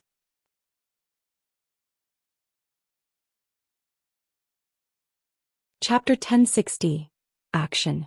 Hellscythe Undershirt Fluffy Goblin. Chapter 1060 Action. Shifeng's expression darkened upon hearing Aqua Rose's report. The guild transfer scrolls can't be used? Shifeng pondered the situation. Could they have used a sealing magic array? The various large guilds had commonly used sealing magic arrays to raid towns and cities in the past. However, such magic arrays were extremely rare. Generally, players only had a chance of coming across one in level 60 and above secret locations. With the guild's current strength, it was impossible to obtain one. Guild leader, should I lead some experts to take charge of the situation? Afterward, you can lead the guild's army to support us. I believe that, with Stone Forest Town's defensive advantage, we should be able to hold out until the army arrives. Aqua Rose suggested. Blackwater and Pantheon had acted too quickly. Although they had begun to prepare, they had never expected Blackwater to pull such a card. Without the advantage of the guild transfer scrolls, it would take a considerable amount of time for Zero Wing to reach Stone Forest Town. By the time the army arrived, the siege would be underway. However, there were very few Zero Wing upper echelons in Stone Forest Town right now. Without anyone taking charge of such a large-scale guild war, the town could easily fall. Hence, they quickly needed to dispatch experts capable of leading the defense. All right. Lead the members who have mounts and start on the town's fortifications. However, be careful of ambushes from Blackwater. Since they have gone to the trouble of sealing the entire map, they definitely have plans to prevent anyone from reaching the town, Shifeng said, nodding. Currently, mounts were still far from being common in God's domain. Even in super guilds, only very few experts had obtained a mount. Aqua Rose's group only needed to break through Blackwater's defensive line, and they could reach Stone Forest Town without trouble. Players without mounts had no hope of catching up to them at all. Moreover, due to a fortuitous encounter, Aqua Rose had obtained and completed a quest that had awarded her with a secret silver-ranked flame horse. With the speed of a secret silver mount, even Super Guild's players with mounts would not catch up to her. After all, secret silver mounts were very rare. After Shifeng finished assigning Aqua Rose's tasks, he entered the Candlelight Trading Firm's basic meditation room and activated God's blessing. Using the materials that Melancholic Smile had prepared for him, he began to produce one magic array scroll after another. Even if Blackwater's army traveled towards Stone Forest Town from the nearest teleportation point, they would have to run for over 10 hours. Moreover, after such a long run, they would have to rest before joining the battle. Otherwise, ordering an army that had nearly exhausted its stamina to raid a town would be the epitome of foolishness. Meanwhile, if Shifeng hurried towards Stone Forest Town, he could arrive far more quickly. The sealing magic array created mana fluctuations in the affected area and prevented teleportation magic arrays from functioning properly. However, Shifeng had the 7 Luminaries ring. Space movement was different from teleportation. Even if there were mana fluctuations in an area, the skill would not be affected. Hence, he could simply teleport to the nearest town and continue towards Stone Forest Town. In terms of speed, even someone riding a dark gold mount would be no match for him. He now had over 10 hours to prepare for war. Right now, his priority was to make as many magic array scrolls as he could. Everything else was secondary. As for organizing an army to reinforce Stone Forest Town, he had no intentions of doing so. If it came down to a direct confrontation, even if Zero Wing were 10 times stronger, it would be no match for Blackwater as the latter controlled those one-horned humanoid monsters. Sending players against those monsters was the equivalent of sending them to their graves. Furthermore, how could Zero Wing outmatch Pantheon's expert count? Zero Wing's only hope relied on magic array scrolls and the town's defenses. Shortly after Blackwater sealed off the map surrounding the Stoneclaw Mountains, many players noticed the scent of gunpowder in the air. As Blackwater and Heaven's Burial's elite armies began pouring into the town nearest to Stone Forest Town, the various large guilds around Starmoon Kingdom realized that Blackwater intended to steal Stone Forest Town. Meanwhile, a commotion shook Starmoon Kingdom's official forums. What? They're starting to fight already? I wonder who will win this war. Do you even need to ask? It will definitely be Blackwater. Didn't you see how many players the guild has gathered? Moreover, I heard that even Pantheon is getting involved. How could Stone Forest Town be that easy to raid? Don't forget that Zero Wing has stationed many NPC guards in Stone Forest Town. In addition, the town has the normal guards that belong to the guild's members as well as the defensive turrets. Even if Blackwater has the advantage in numbers, it will still be very difficult to capture Stone Forest Town. Moreover, Zero Wing has the home ground advantage. Even after its members die, they can resurrect in the town. Blackwater's members, however, will have to travel for over 10 hours to return to the battlefield. You're right. For a time, Starmoon Kingdom's forums were cluttered with conversations about the guild war. Many players had even eagerly rushed towards Stone Forest Town after receiving news, wishing to witness this war with their own eyes. In reality, it wasn't just players who were eager to watch this war. Every guild in Starmoon Kingdom paid close attention to Stone Forest Town as well. After all, this could be considered Starmoon Kingdom's first siege war. This war's outcome was significantly important. If Zero Wing failed to defend Stone Forest Town, after losing this goldmine of a town, the guild would most likely be reduced to a second-rate guild. Blackwater might gradually devour the guild until the name Zero Wing no longer existed in Starmoon Kingdom. On the other hand, if Zero Wing repelled Blackwater's assault, after this war, Zero Wing's influence in Starmoon Kingdom would reach unprecedented levels. Within a short time, Zero Wing's strength would undoubtedly climb by leaps and bounds. Many players in Starmoon Kingdom had felt that the Blackwater Guild, which had the support of the Blackwater Corporation, had massive potential and thought that it was guaranteed to become Starmoon Kingdom's ruler. Hence, many players and companies paid close attention to this war.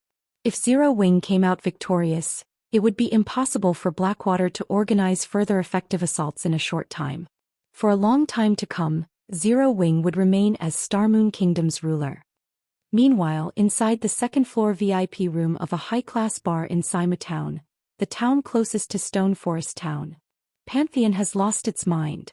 It would have been fine if it had just dispatched its core legions to deal with Zero Wing, yet it dispatched one of its 4 trump card legions, the Red Jade Legion, as well. It seems that Zero Wing has seriously offended Pantheon this time. Yuan Tiexin lightly clicked his tongue as he looked out the window at the 1,000-man legion marching through the street. Every member of this 1,000-man legion was level 40 or above. Moreover, they all wore exquisite white robes with an embroidered blood-red eagle. This blood-red eagle was none other than the Red Jade Legion's symbol. These players' unified clothing, in addition to their levels, frightened the onlooking independent players. Pantheon had many core legions, but the most famous were the 4 trump card legions. Most of the experts in these legions were experts Pantheon had nurtured internally. Outsiders who wished to join these legions had to pass multiple tests. These trump card legions generally dealt with super guilds or super first-rate guilds. Until now, Pantheon had never once used these legions to deal with smaller guilds.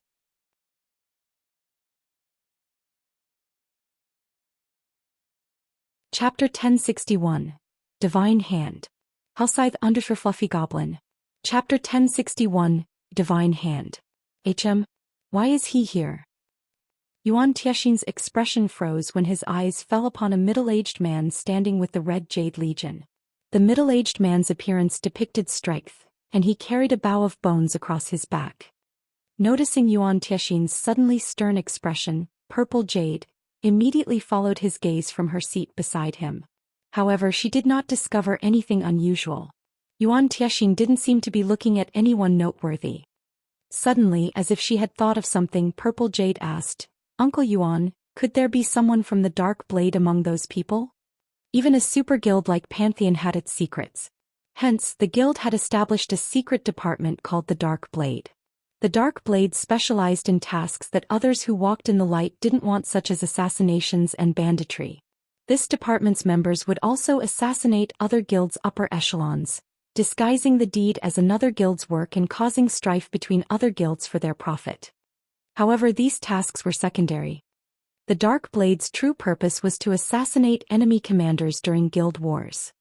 To achieve this, when Pantheon nurtured these players, the selection of skills, weapons, equipment, tools, and attribute allocation were specially catered towards killing individual players. Although this was an extreme method of combat, it was suitable to deal with players who sought balance. In a one-on-one battle where both sides had equal combat standards and similar quality of weapons and equipment, The Dark Blades members could trample such players. Of course, with such an extreme combat method, the members of the Dark Blade fared poorly against monsters in the field or a dungeon. This, in turn, greatly impacted their leveling speed. Hence they needed other players to power level them. That's right. I'm familiar with the man wielding the massive bone bow. He is the vice commander of Dark Blade, Divine Hand 9 kills. Xianxia said, rage filling his gaze as he watched the distant bow-carrying player.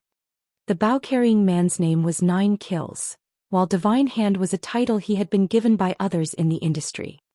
In a past large-scale virtual reality game, due to 9 kills successfully assassinating the Secret Pavilion's third vice guild leader at the time, the pavilion had lost a major war against Pantheon.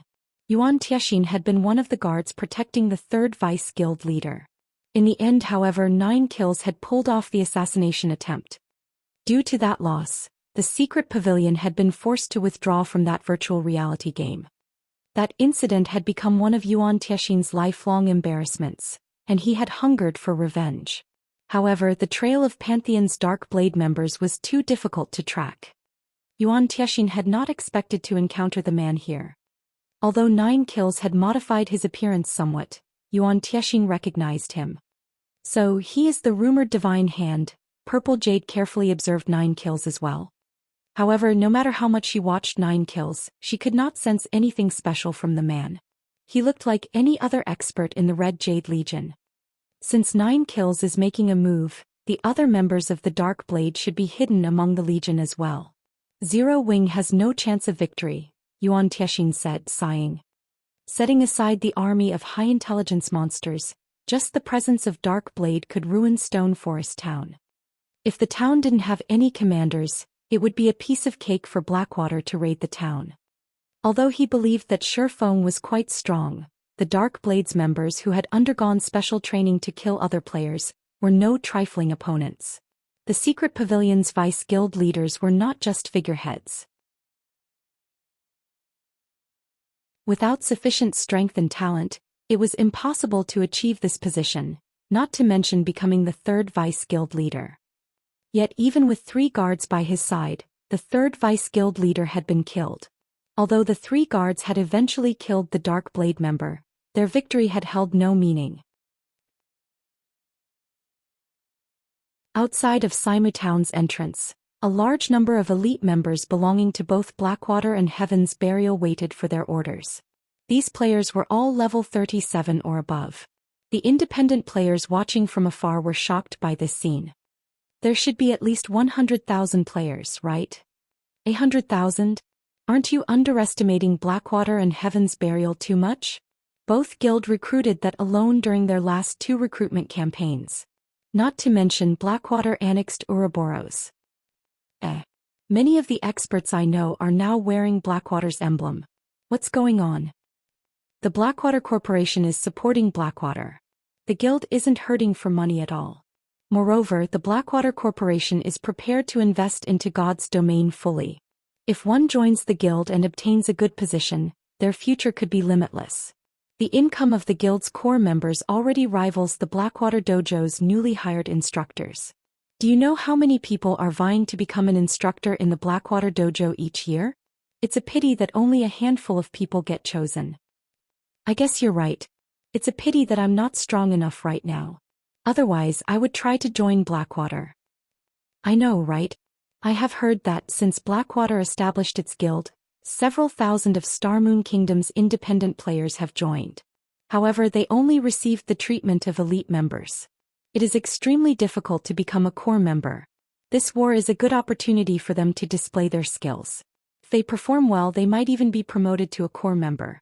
At that time, they could afford to live without worrying about basic necessities. I have also heard that the team leaders and vice team leaders among Blackwater's core members received incomes that rival the Blackwater Dojo's basic and intermediate instructors. If one manages to reach those positions, they wouldn't have to worry about money for the rest of their lives. Just as the players in Simu Town discussed the current atmosphere, a row of players atop high-ranking mounts began to lead the elite army towards Stone Forest Town. Even the most inferior among these mounts was bronze rank, while the 2 people in the lead rode mysterious iron mounts. Miss Muyun, I have truly underestimated your Blackwater Guild. I had never thought that you would dispatch so many elite members. I believe that even Zero Wing will be surprised, Singular Burial, who rode a black cheetah, commented, laughing. Previously, Singular Burial had thought that Blackwater could dispatch at most 100,000 elite members. After all, the guild still faced many management issues after annexing Ouroboros. The guild still needed some elite members to maintain order in the towns and cities it ruled over. However, contrary to expectations, Blackwater had dispatched 200,000 elite members. It was very hard to imagine that Blackwater already possessed such strength, despite establishing only a short time ago. In terms of the number of elite members, even the Star Alliance was no match for Blackwater. Blackwater also had plenty of experts. If the guild were already this strong after recently joining God's domain, it was hard to imagine how powerful it would become in the future. Whether Zero Wing is shocked or not is no concern to Blackwater. In any case, ours won't be the main force raiding the town. We are simply here to pick up the pieces, Qin Miyun said indifferently. If Zero Wing uses everything it has against us, excellent. As for hindering Zero Wing's reinforcements, I'll leave that to Guild Leader Burial. Please rest assured. Heaven's Burial will prevent Zero Wing's army from setting foot in Stone Forest Town, Heaven's Burial confidently declared. Although Blackwater had dispatched an army of elite members, Heaven's Burial had dispatched quite a few of its own. With a total of 120,000 elite members in addition to their terrain advantage, the town would have new owners before Zero Wing's army reached it. After that, Heaven's Burial simply needed to work with Blackwater to encircle and annihilate Zero Wing's army. Guild Leader, a report just came in. Several cloaked players riding mounts have been sighted leaving Saimu Town. By the looks of it, they seem to be heading towards Stone Forest Town. Daybreak Fog, who stood to a side, suddenly announced. They should be Zero Wing's upper echelons. Should we dispatch some of our experts to get rid of them?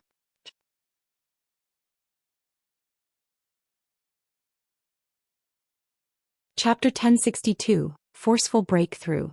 Hellscythe Undershirt Fluffy Goblin. Chapter 1062, Forceful Breakthrough. Hearing Daybreak Fog's deduction, Singular Burial fell into deep thought. Have Ghost Shadow's group stop them. Remember, don't let a single player escape. Singular Burial said strictly. We're sending Ghost Shadow's group? Daybreak Fog was momentarily stunned. Aren't we making a big fuss over something so small? Ghost Shadow was Heaven's Burial's #1 expert. He was already considered a top-tier expert in previous virtual reality games. Now, during his time in God's domain, he had come across a fortuitous encounter which allowed his techniques and strength to undergo a qualitative change. Only, Ghost Shadow had been improving himself away from the public eye all this time, so not many people knew about his current strength. They had originally planned to use him to surprise Zero Wing's army. Yet Singular Burial intended to expose Ghost Shadow's strength to hunt down a few players. I don't think so. Even now, Zero Wing has yet to arrange an army to head over to Stone Forest Town. Instead, they are sending a few experts with mounts over first. The only reason they would do so is most likely because there are no good commanders in Stone Forest Town right now. Among the Zero Wing members heading towards Stone Forest Town, a commander is likely among them. I believe that Ghost Shadow will be very interested in them. He might even come across Zero Wing's #1 assassin, Fire Dance, Singular Burial explained. Of course, this was only a guess. However, to make their raid on Stone Forest Town easier, he would rather mistakenly kill 1,000 players than let one escape. I'll head over as well then. Daybreak Fog could not help her growing interest. It was a popular belief that Starmoon Kingdom's strongest female experts were in Zero Wing. Meanwhile, Aqua Rose was the most famous female player in Zero Wing. This was because she had once been an honorary elder of the first-rate guild Twilight Echo. Following Aqua Rose was Fire Dance, who had displayed frightening strength in several past battles. However, Daybreak Fog did not agree with this sentiment. Without having fought each other, how could she know which among them was the strongest? If she came across either one of these women, she would initiate a proper fight. They dare to rush at us with so few people. They aren't taking Heaven's Burial seriously. A strong, muscular level 40 assassin wearing a black mask Gao led, sneering at the 5 players rushing towards him from a distance. "Leader, you must leave one for me. I want to show these people that the real experts aren't in Zero Wing. They are in Heaven's Burial's Ghost Shadow Legion." Although Heaven's Burial was an upstart guild, it possessed an extraordinary background. Otherwise, Blackwater would not have bothered to cooperate with the guild. Meanwhile, in Heaven's Burial, the Ghost Shadow Legion consisted of experts from many well-known workshops. Only this matter was never made public. The Ghost Shadow Legion's members leveled up and trained in secret. The guild had even invited some of the virtual gaming world's apex experts to spar and train them. In the real world, the Legion's members specifically gathered in a training complex, which Heaven's Burial used to nurture its experts. There, members of the Legion sparred with other members and underwent all sorts of vigorous training methods each day. It felt like a living hell. Correspondingly, however, their strength had undergone earth-shattering changes. As for the experts who had made a name for themselves in Starmoon Kingdom, they paid no attention to these people whatsoever. After all, even the best among those experts was only strong enough to reach the 6th floor of the Divine Colosseum's trial tower. On the other hand, even the weakest members of the Ghost Shadow Legion were 6th floor experts, with many of them having reached the 7th floor. As for the Legion's commander, Ghost Shadow, he had reached the late stage of the 8th floor. He had long since surpassed the record Zero Wings members had set. Only he had kept his record hidden all this time. "Sure. You'll deal with the magical classes. However, if there is a female assassin among them, leave her to me." Ghost Shadow laughed. In reality, he didn't care about the several Zero Wing members heading towards him. If not for Daybreak Fog stating that Fire Dance might be among these players, he would not have bothered coming. During the rank competition between guilds in the trial tower, Fire Dance had humiliated him. He had been a top-tier expert in the virtual gaming world for many years, yet this little girl had defeated him. After that incident, he had vowed that he would, sooner or later, pay back the humiliation he had suffered. After a fortuitous encounter, not only had his combat standards improved greatly, but he also wielded epic-ranked weapons. This was why he was so confident of defeating Fire Dance. He had walked the line between life and death to complete that quest. He had even sacrificed the lives of thousands of the guild's elite members. In his current state, he would even dare to challenge Zero Wing's guild leader, Black Flame. "Big Sis Aqua, I used Eagle Eyes and discovered a team of 100 players hiding along the sides of the forest path ahead. Should we circle around them?" Minor Wind asked. Heaven's Burial's army was positioned all over the place. The guild had sealed off practically all of the official paths leading from Saimu Town to Stone Forest Town. However, as the map was quite massive, it was impossible for Heaven's Burial's elite army to be everywhere. As long as they moved through the forest, their party could avoid detection. The only problem was that they could attract monsters' attention. If that happened, they would have to waste a lot of time. However, fighting Heaven's Burial's members would similarly put them in a bind. "We don't have that much time. Moreover, they don't have a large group. We'll force our way through." Aqua Rose decided. "Oh yeah. I was waiting for you to say that," Minor Wind said, grinning. Minor Wind rendered the other 3 party members speechless. It was obvious that Minor Wind had purposefully asked that question. The ranger clearly wanted to test out the advanced mana armor kits he had recently equipped. 3 advanced mana armor kits provided an increase of roughly 10% to one's basic attributes. To players with excellent equipment like themselves, that was the equivalent of an additional piece of level 40 dark gold equipment. "Ready the magic array," Ghost Shadow commanded upon seeing Aqua Rose's party of 5 approach. "Once they are within 50 yards, activate it. Don't let even any of them get away." "Leader, rest assured. The magic array has an effective radius of 100 yards. As long as we activate it in time, they'll have no hope of escape," a level 40 elementalist said confidently. When Aqua Rose's group was within 50 yards of Ghost Shadow's team, the latter activated their magic array. Suddenly, a red magic barrier that was 30 yards tall and covered a radius of 100 yards appeared in the forest. When active, the 6-star Crimson Array would lock an area within a barrier. It was a basic magic array meant for ambushing enemies. The only way to break free was to attack the barrier and deplete the caster's mana. Charge! Ghost Shadow shouted in the team chat. Following which he activated his stealth skill and made his way to his targets. Immediately, the shield warriors and guardian knights hidden on either side of the small road took the lead and charged at the enemy's mounts, hoping to knock Aqua Rose and her teammates down. Meanwhile, the ranged classes hidden a distance away began to launch one attack after another.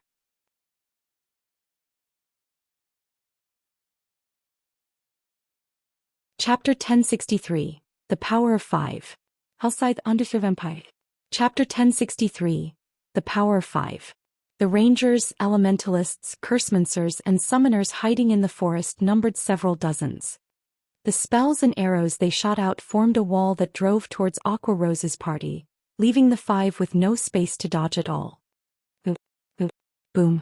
As a series of explosions rang out, dust and dirt went flying into the air. Everyone from the Ghost Shadow Legion felt a strong gust of wind blowing in their faces. "Sover?" Daybreak Fog quietly looked at the dust cloud before her in doubt. "Did I guess wrong and these people aren't Zero Wing's upper echelon at all?" Although their frontal attack had been overwhelming, expert players could simply avoid them altogether rather than receive the attacks directly. After all, ranged attacks were not instantaneous. There was a small time lag between the launching and landing of the spell. Moreover, there was also the system-provided ballistic prediction lines. So they're just a bunch of trash. It seems Zero Wing's experts only amount to that much after all. When the Ghost Shadow Legion members saw the rising dust cloud, smug smiles appeared on their faces. However, as the dust cloud dissipated, the faces of those who were still feeling proud of themselves immediately darkened.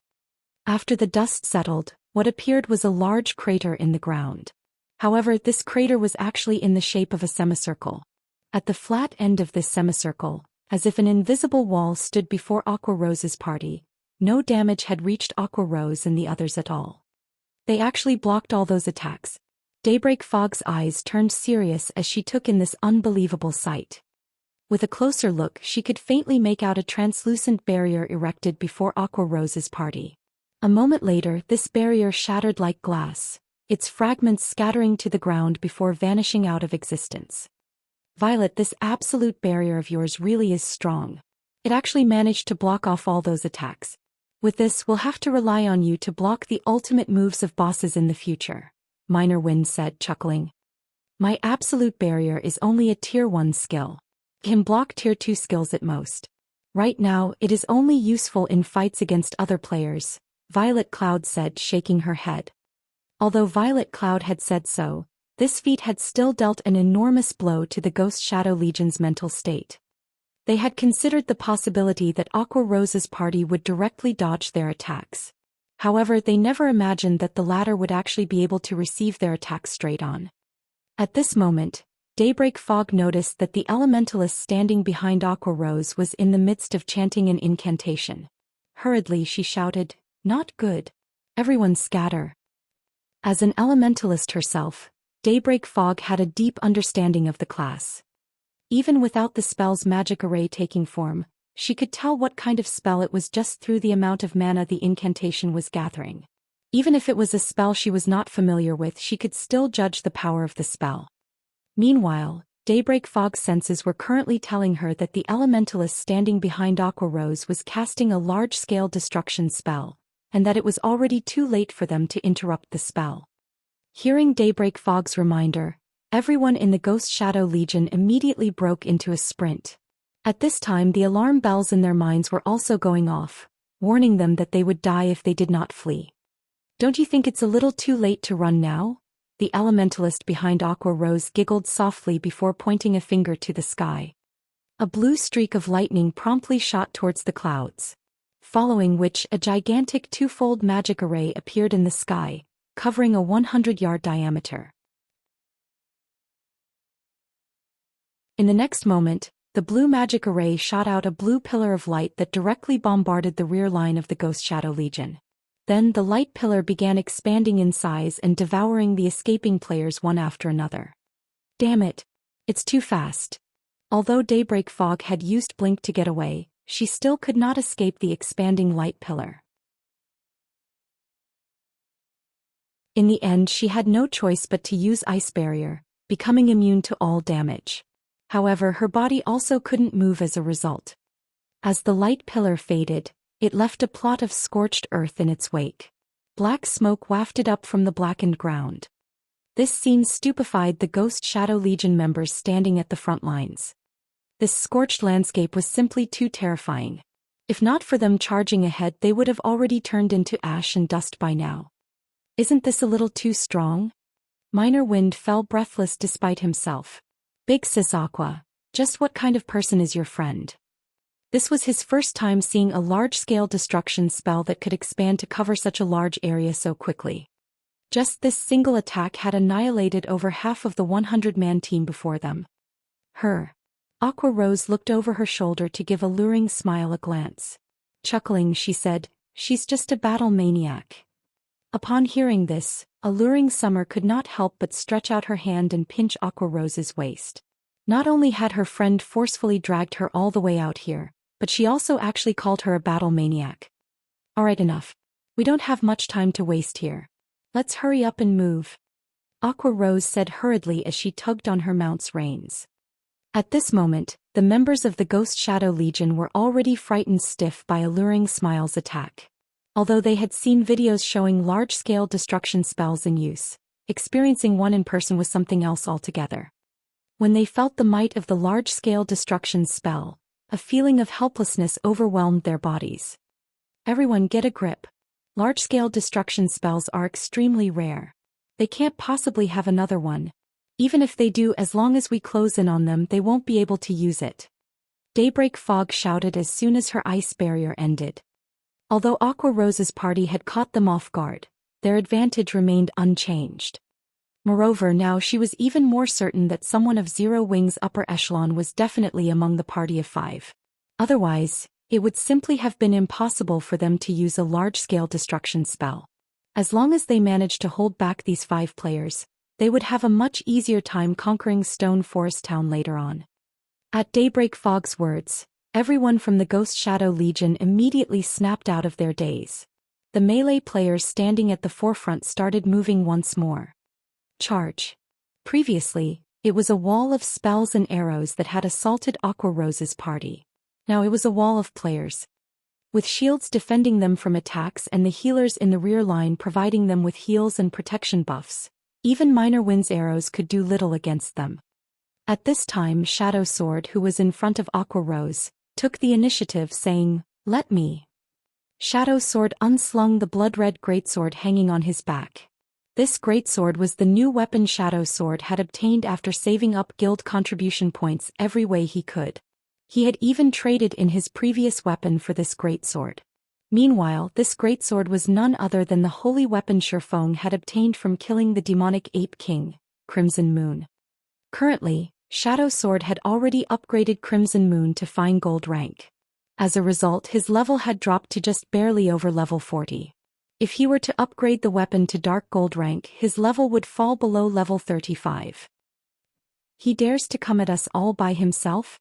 Let's surround him and beat him to death. Seeing Shadow Sword charging towards them, the melee players of the Ghost Shadow Legion immediately sprang into action.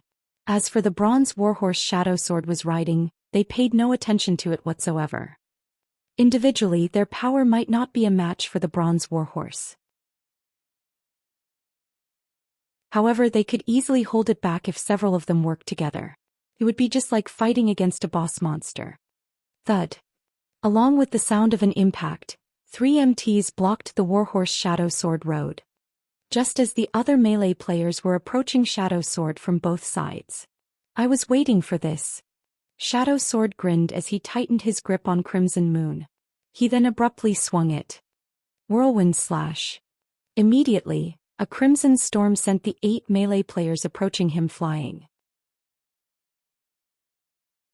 Even the 3 MTs blocking the warhorse had to retreat 3 steps, damage of over -2,000 points appearing above their heads. Such powerful strength. Daybreak Fog was stunned. The members of the Ghost Shadow Legion were not your ordinary expert. Whether it was in terms of combat standards or weapons and equipment, they were top-notch. Yet now Shadow Sword actually beat these powerful experts and sent them flying by as if they were common monsters. However, the Ghost Shadow Legion members were all experts. After their first assault got repelled, they coordinated their movements even more closely with each other for their second assault. Moreover, with Shadow Sword's whirlwind slash on cooldown, how was the Berserker going to defend against an attack coming from all sides? Scram! Seeing his enemies crowding around him once more, Shadow Sword brandished Crimson Moon again. Unlike the previous attack, Crimson Moon radiated a faint red glow this time, having successfully triggered the blood boiling effect. At fine gold rank, the blood boiling effect increased Shadow Sword's strength by an additional 1,000 points for 12 seconds. With Shadow Sword's current strength, even a high lord of the same level would be no match for him. This time, although Shadow Sword could not attack using Whirlwind Slash, he could use the active skill that came with the Tier 1 set equipment for Berserkers, Blade Storm. In the next moment, a red storm raged. All players within a 15-yard radius got blown into the air, invisible wind blades cutting their bodies time after time. In the end, these players transformed into streaks of white light and disappeared one after another. Then weapons and equipment rained down on the ground.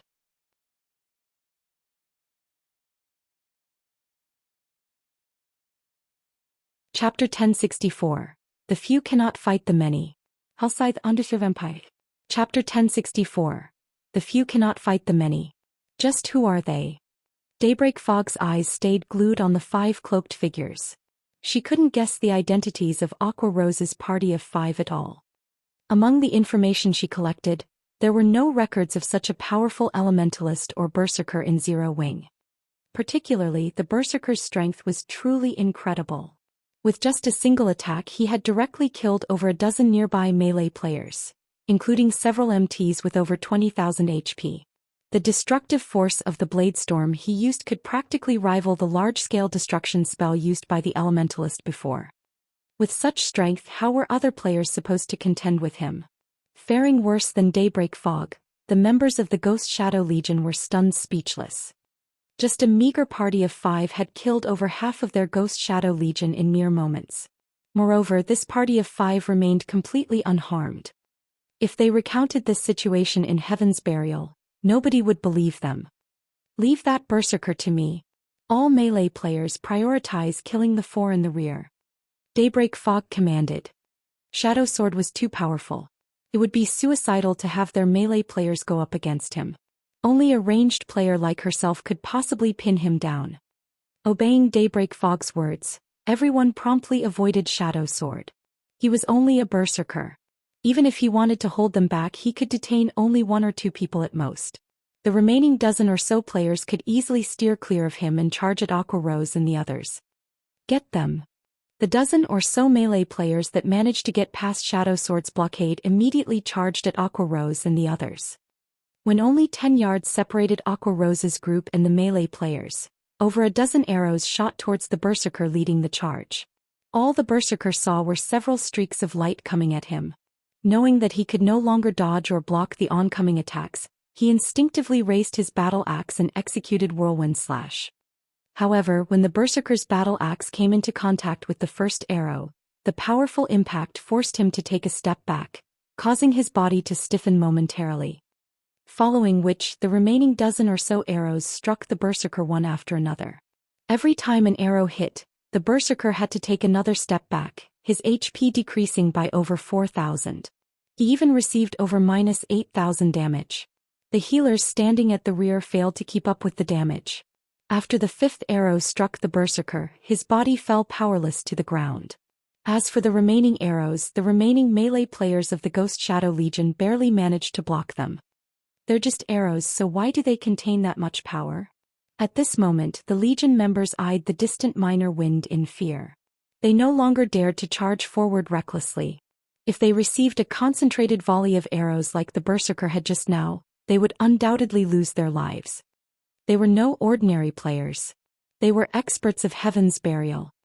From defending against minor wind's attacks, they fully realized just how frightening the ranger was. Although it seemed as if minor wind had shot these dozen or so arrows very casually, in reality, every one of these arrows was accurately aimed at their blind spots, which made defending against the attacks extraordinarily uncomfortable. Moreover, their reactions towards such attacks would be slower and delayed compared to defending against other attacks. If they had to go up against 5 of such blind spot attacks simultaneously with their standards, they could defend against 3 or 4 of them at most. The remainder would strike home. Of course, if they had to receive only 1 or 2 attacks, they would not mind at all. After all, they had healers who could quickly patch up the damage they received. However, the power contained within Minor Wind's arrows was extraordinary. As melee players, after they defended against 1 arrow, they would no longer have any power to spare to block the remaining attacks. With such a powerful ranger backing up Aqua Rose's party, quickly approaching the party was simply impossible. Just as Minor Wind was suppressing the melee members of the Ghost Shadow Legion, 4 figures suddenly appeared behind Aqua Rose's group of 4. Die!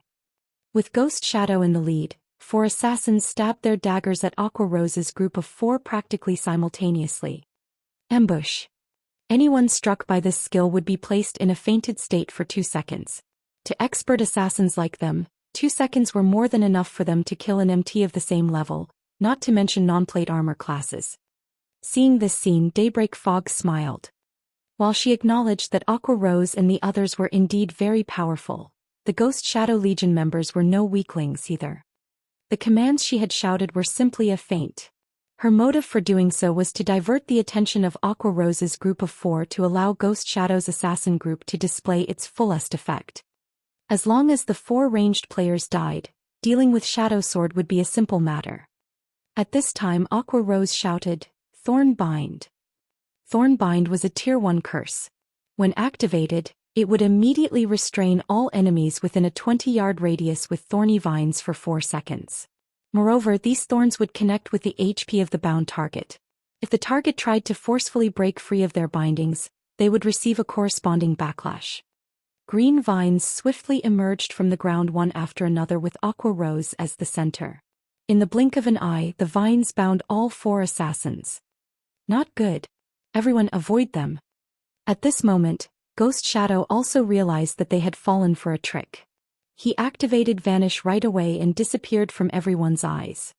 The other 3 assassins also activated their Vanish skill without hesitation, rendering the bindings of the vines ineffective. After Ghost Shadow's group disappeared, Violet Cloud used Soul Cloud, promptly sending attacks flying in all directions. Ding, ding, dang. Along with a series of clashing sounds, Ghost Shadow's group of 4 appeared once more. Soul Cloud. So you're Violet Cloud. After Ghost Shadow defended against all the attacks, he glared at the cloaked Violet Cloud, intense fighting spirit blazing in his eyes. She had similarly defeated him previously at the Trial Tower. This time he would not allow a repeat. However, immediately after Violet Cloud's attack, Alluring Summer used Flame Barrage and attacked the 4 assassins from their blind spots. As if the 3 women were of one mind, their coordination was seamless. Ghost Shadow managed to use his daggers to block the oncoming fireballs, but the other 3 assassins failed to do so, opening a gap in their defense. Seizing this opportunity, Violet Cloud immediately controlled her Soul Cloud to bombard the 3 assassins with black balls of mana. If they were simply dealing with normal magical attacks, these expert assassins could still defend against quite a few, even though their stance was not ideal. However, Violet Cloud's Soul Cloud was extremely lively and flexible. Her attacks always managed to change directions abruptly at crucial moments. In the end, the 3 assassins could only block a small portion of the oncoming attacks and promptly lost their lives to the barrage. Only Ghost Shadow, with his nimble footwork and accurate judgment, was able to defend against the black mana balls. However, the more he fought, the more shocked he grew. How can this spell be so powerful? The power of the Soul Cloud Violet Cloud controlled was simply overwhelming. In terms of strength, the spell was practically equal to him. Meanwhile, he was wielding epic weapons. What was even more shocking was Violet Cloud's ability to control the spell. Her level of control had clearly already entered the refinement realm. This discovery astounded Ghost Shadow. Previously, when he had encountered Violet Cloud, he could tell that she was still far from reaching the refinement realm. Yet just after a short time, not only had she entered the refinement realm, but her understanding of the realm had even achieved a considerable standard. She could not only control such a large number of attacks but also manipulate them with ease. As Ghost Shadow was dealing with Violet Cloud's attacks, Aqua Rose and the others were assisting the girl from the sides as well. This support applied considerable pressure on Ghost Shadow. If he went one-on-one against Violet Cloud, he was still confident of defeating the girl. However, Violet Cloud had 3 experts with extremely high basic attributes surrounding her. Continuing to fight would only be a waste of energy. Right now, he needed to get away from this place first before launching another assault. Following which, Ghost Shadow activated Wind Steps and began retreating. Don't even think about getting away so easily. Violet Cloud smiled faintly. She then used Star's guidance on the retreating assassin. Immediately, Ghost Shadow felt a powerful force pulling him towards Violet Cloud. Reacting quickly, he used a control removal skill. However, during Ghost Shadow's momentary pause, a white arc of lightning pierced through his chest. Following which, Aqua Rose, Minor Wind and Violet Cloud's attacks bombarded the assassin one after another. The 4 people killed Ghost Shadow instantly.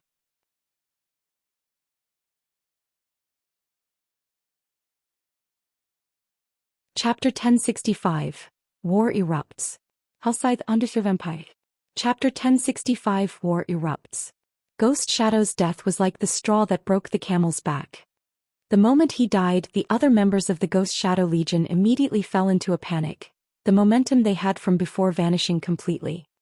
The dozen or so melee players that originally were still rushing forward stopped cold, their eyes filled with fear as they looked at Aqua Rose's group of 4. The reason why their legion was named the Ghost Shadow Legion was all because of Ghost Shadow's existence. If even someone as strong as Ghost Shadow got killed, what could they possibly do now? Looking at the current situation, Daybreak Fog gnashed her teeth as she reluctantly commanded, "Retreat." Although she was unwilling to acknowledge their defeat, if this fight continued, it would only end with their total annihilation.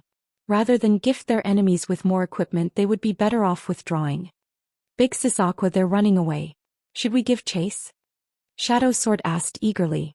He still had not had his fill of fighting. The battle this time was truly exhilarating. Or to put it in another way, he never had so much fun before. He felt as if he were in a dream right now. None of the Ghost Shadow Legion members were weaklings. Through his battle with these people, he could tell that they possessed bountiful combat experience and extremely high combat standards. Unfortunately for them, his combat experience still surpassed theirs. In the secret pavilion simulation training system, he had fought against all kinds of experts. Although the refinement realm experts there bullied him to no end, these fights allowed him to develop a penetrating insight.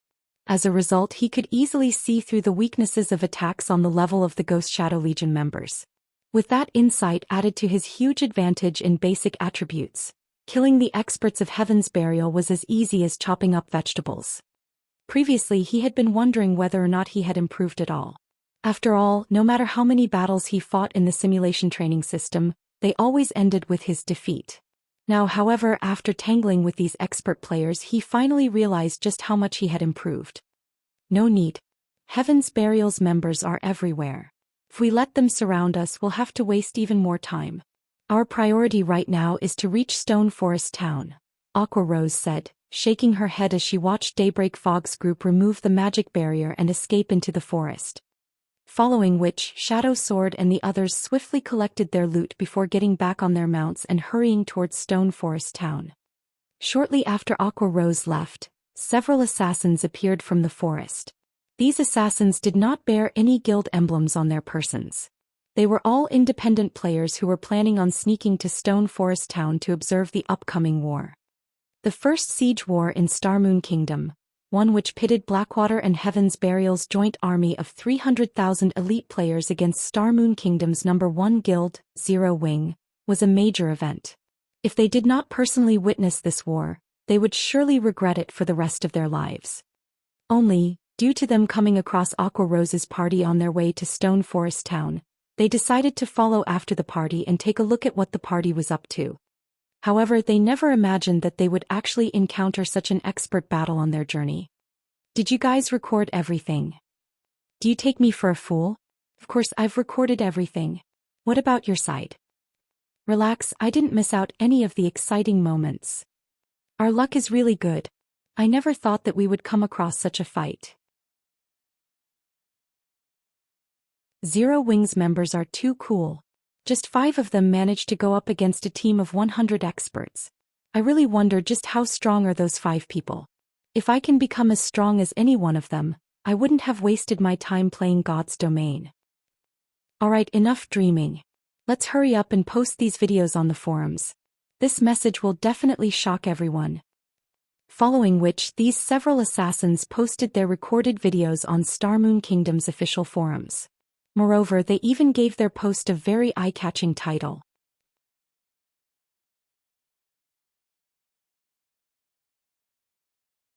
However, compared to Zero Wings experts, those experts Heaven's Burial nurtured were practically garbage. If so many Apex experts had already appeared in the current Zero Wing, if they really gave Zero Wing a little more time, then the consequences would be unimaginable. Unfortunately for Heaven's Burial, its pursuit and interception mattered very little to Aqua Rose and the others. Their speed when riding mounts was unmatchable by players running on foot. Moreover, the mount Aqua Rose rode was a secret silver mount. In the end, the party of 5 managed to arrive at Stone Forest Town safely, and they promptly began commanding Zero Wings members in Stone Forest Town to take the appropriate defensive measures. As time went by, the atmosphere in Stone Forest Town also grew increasingly more oppressive. The usual liveliness in the streets was no longer present. To avoid getting dragged into the war, many players had chosen to leave Stone Forest Town and observe the battle from a distance. Only some daring players remained in town.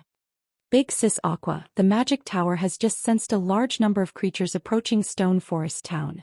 By the looks of it, they should be those monsters. Violet Cloud reported, her complexion slightly pale. The map displayed by the magic tower showed a swarm of creatures heading towards Stone Forest Town, the exact number incalculable. So they've finally arrived. Aqua Rose, who stood atop the town's defensive walls, turned to look into the distance. She knew plenty regarding this upcoming war. Rather than the player armies of Blackwater and Heaven's Burial, their true enemies were the endless number of monsters. Immediately notify the guild leader. Inside the distant White River City's candlelight trading firm, Shurfeng was still desperately making the magic array scrolls for the double protection magic array and divine beast's descent. They've arrived already. After receiving the message, Shurfeng had to stop his actions, a slight frown appearing on his face. Blackwater's monster army had arrived much sooner than he expected. He immediately used a return scroll to teleport to the city's teleportation hall, then took a teleportation array to Simu Town.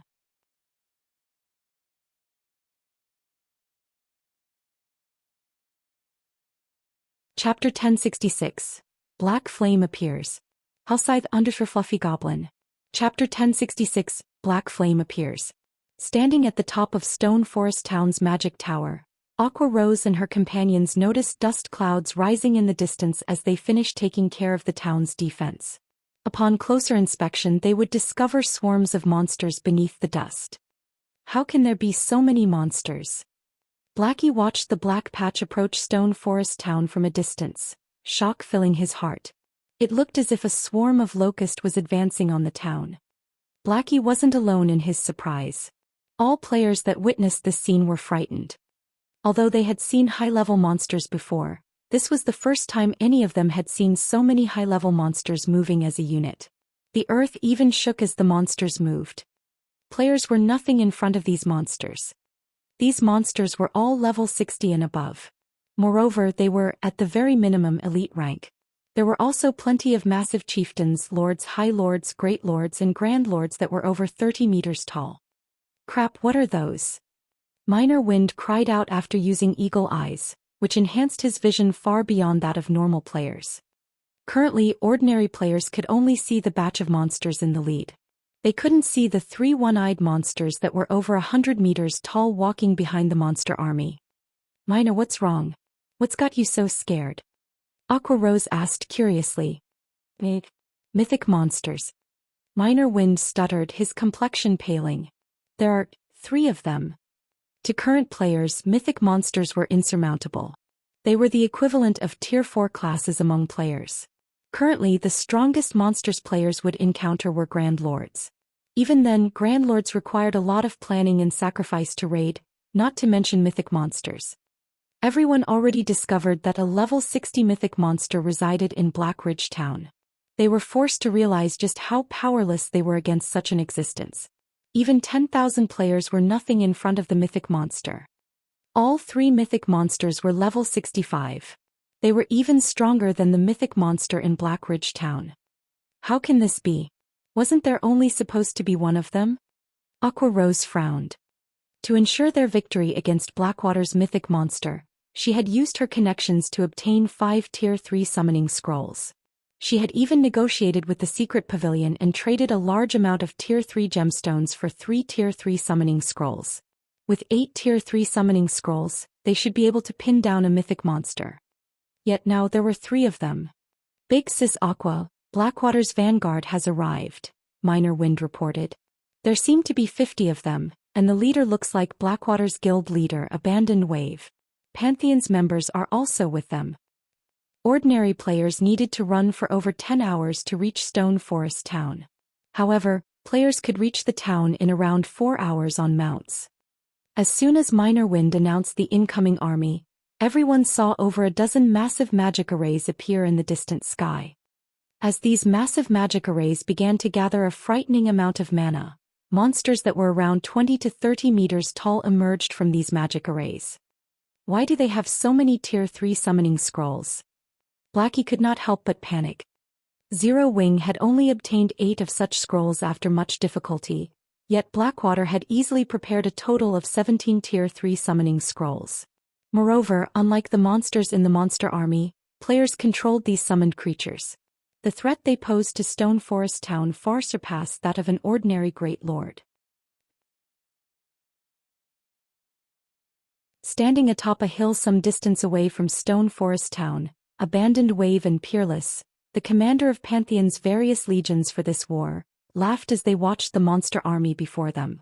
Against so many monsters, even an NPC city would fall.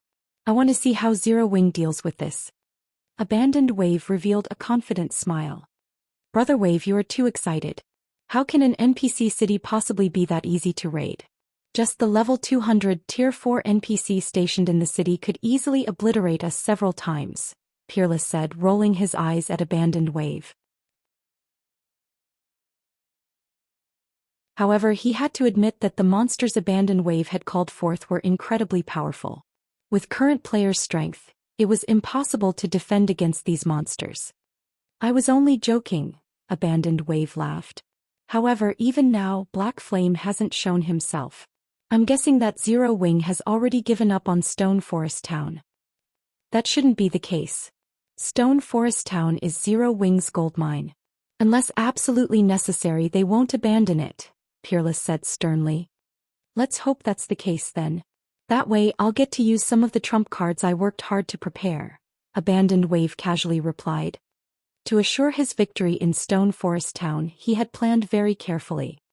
No matter how Zero Wing struggled, Stone Forest Town would eventually belong to Blackwater. Starmoon City Region, Saimu Town.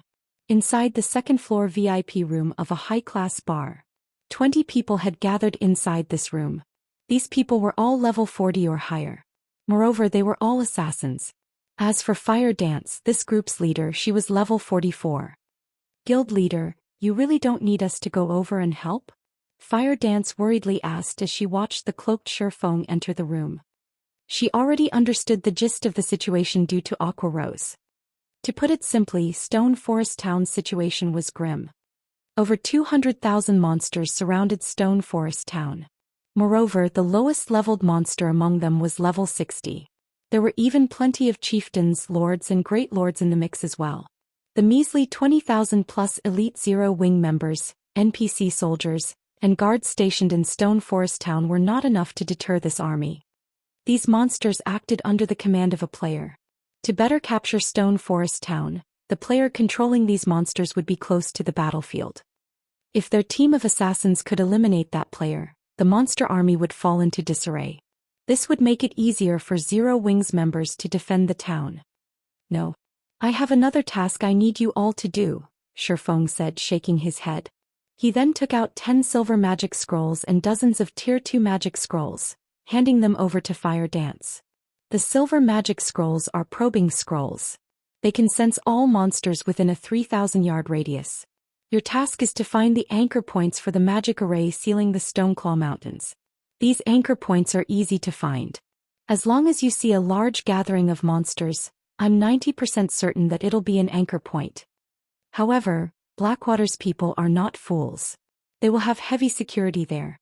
It is also very difficult to destroy those anchor points. When destroying them, use these Tier 2 magic scrolls. Once the seal lifts, our people can teleport to Stone Forest Town in droves. After issuing his instructions, Shifeng used space movement to reach Stone Forest Town. Shifeng's sudden appearance immediately attracted everyone's attention in the town. Shifeng had already used the demon mask to disguise himself as Black Flame. Even if people tried not to pay attention to him, the horrific aura he radiated made it difficult to ignore him. That is the guild leader, Black Flame? Alluring Summer could not help but size up Shifeng in surprise. Not only was the man level 44, but just by standing there, his aura resembled that of a prehistoric beast. Despite such a huge distance separating them, alarms sounding off in her mind, warning her of her imminent demise. He has arrived? Abandoned Wave quickly received news of this matter. Sneering, he said, "So what?"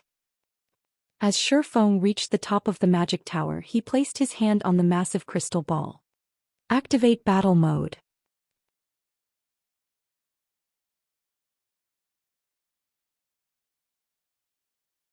Chapter 1067. Cutting Edge. Hellscythe _ Fluffy Goblin. Chapter 1067. Cutting Edge. The instant Shifeng activated the magic tower, an aqua-blue magic array appeared above the tower. A semi-transparent, protective barrier then appeared around Stone Forest Town, enclosing it within. What's going on? What is that? Despite standing so far from Stone Forest Town, both Abandoned Wave and Peerless could clearly feel the sudden change. If the town had previously been a harmless, sleeping sheep, then now the town felt like a waking beast. Guild leader, our spies have just reported that all of Zero Wing members within the town have received a 15% boost to their basic attributes.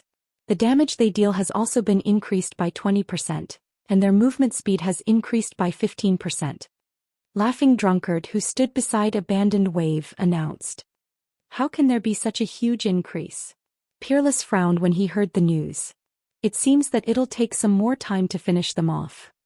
After reaching their level, even a 5% attribute increase would massively increase a player's strength, not to mention a 15% increase. Moreover, there was the 20% increase in damage dealt and 15% increase to movement speed. Such improvements were enough to raise the standards of elite players to a whole new level. After factoring in the coordination between players, the rise in the combat power of Zero Wings members would be even more intense. The sudden development doubled the difficulty of raiding Stone Forest Town.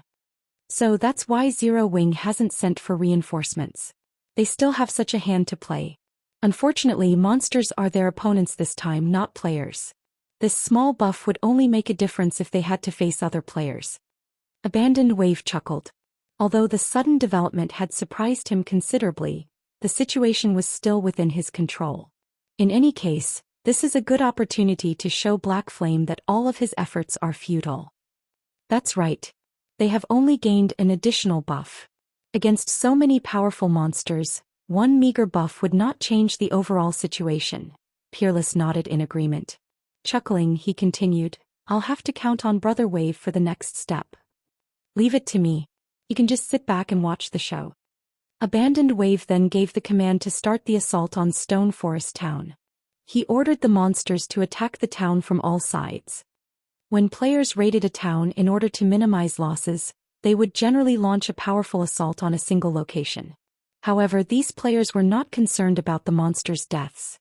Hence, they could launch an all-around assault without worry, making Stone Forest Town even harder to defend. As the monster army began to circle the town, the Zero Wing members inside the town grew nervous. The monsters assaulting the town were different from the monsters they normally fought in the fields. These monsters possessed considerably high intelligence, and even elite players of the same level might not necessarily win against the elite monsters in a one-on-one battle. Furthermore, they were dozens of levels lower than these monsters and were outnumbered by 10 to 1. Although the magic tower had significantly boosted their attributes, when compared to the monsters' attributes, this increase was not worth mentioning. Guild leader, can we win? Even Aqua Rose's confidence wavered. It would have been fine if their opponents were simply players. Now, however, seeing the black clumps of monsters come at them from all sides, even she felt somewhat nervous. Zero Wing was clearly understaffed. There were only around 20,000 elite members in Stone Forest Town right now. After splitting them up around the cardinal points, each side only had around 5,000 members protecting it. We can only try, Shurfeng quietly responded. How is the construction of the magic towers coming along? The foundations have been completed. Only the core magic patterns need to be drawn, Aqua Rose reported. Good.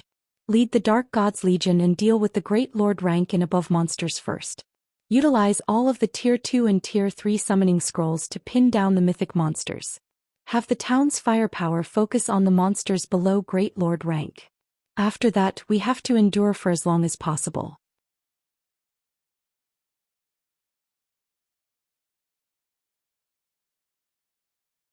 A large empty space had appeared in the midst of the densely packed monster army.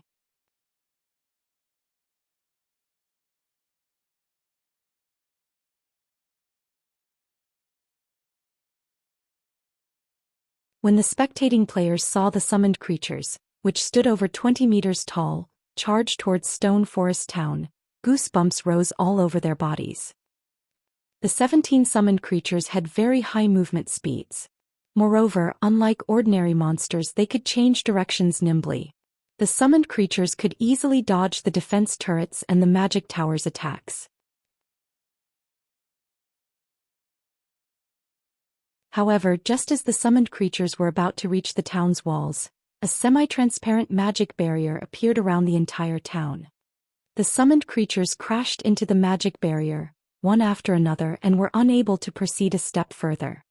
Guild leader's protection barrier is so strong, Blackie exclaimed, astonished. It had stopped the charge of 17 Great Lord-ranked monsters. Any normal magic barrier would have shattered under the might of these monsters, yet the double protection barrier remained intact. Aqua Rose, who stood atop the magic tower, was similarly overjoyed.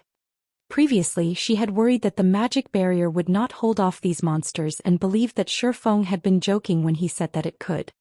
She had never thought that the barrier would be this powerful. Not only weren't there any cracks in the magic barrier that needed to be repaired, but the players maintaining the barrier also had all of their mana. At this rate, the barrier could easily support its own recovery without any additional mana. A magic barrier?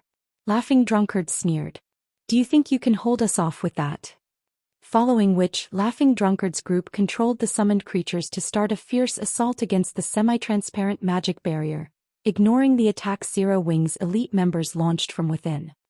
Although Zero Wing's members were very well equipped, against level 55 Tier 3 summoned creatures, the level suppression limited their attacks to around -1000 damage. This was even with the magic tower's buff. Otherwise, their attacks would only deal around -600 damage. With each attack only dealing around -1000 damage, even with 300 or 400 players attacking simultaneously, each wave of attacks would only shave off 300,000 or 400,000 HP. Furthermore, the summoned creatures had their battle recovery, which allowed them to generate 1% of their HP every 5 seconds. Even if Zero Wing's elite members attacked freely, it would take a very long time before any of the summoned monsters fell. However, it was a different story for the magic barrier. The magic barrier used players' mana. The more damage the barrier took, the more mana it consumed. If the players maintaining the barrier ran out of mana, the magic barrier would crumble. With the power of their 17 Tier 3 summoned creatures, it would take less than 10 seconds to bring down the magic barrier. Deafening explosions shook the magic barrier one time after another. Even those standing several thousand yards away could hear the explosions clearly. They could also see various attacks bombarding the summoned creatures, rapidly depleting their HPs. 5 seconds, 10 seconds, 20 seconds. Even after 30 seconds of constant attacks, the magic barrier showed no signs of cracking. On the contrary, the 17 summoned creatures had lost over 10 million HP each. This won't do. Everyone use your ultimate moves. Laughing Drunkard yelled, grinding his teeth. Tier 3 summoned creatures possessed their own ultimate skills. However, the cooldowns were very long. He intended to save these skills to take down the magic tower. Unfortunately, at this rate, the summoned creatures' HPs wouldn't outlast the magic barrier. Immediately, the 17 summoned creatures released mighty roars as they began to concentrate their power, mana rapidly gathering around these creatures' claws. However, before these creatures could attack the magic barrier, 5 purple-gold magic barriers appeared and enveloped the 17 summoned creatures. The instant these magic barriers took form, the summoned creatures suffered a 40% attribute decrease, their maximum HPs dropping to 30 million. When the creatures' skills struck the purple barriers, although the barriers shuddered, they held. How is this possible?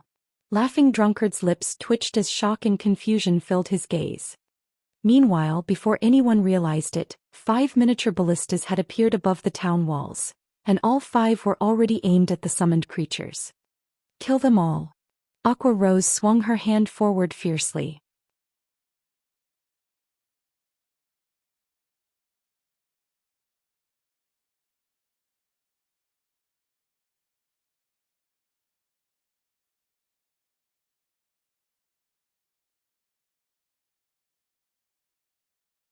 Even an army of tens of thousands of players would have to turn tail and run from a mythic monster.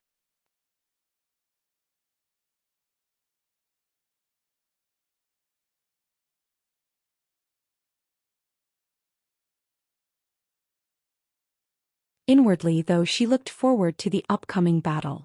Based on the fact that Shi Feng had left such an important task for a newcomer like her, she could tell how highly he valued her. Moreover, Aqua Rose had personally recommended her for the task. Regardless of the circumstances, she needed to perform well in the upcoming battle. Alright, I'll leave it to you then.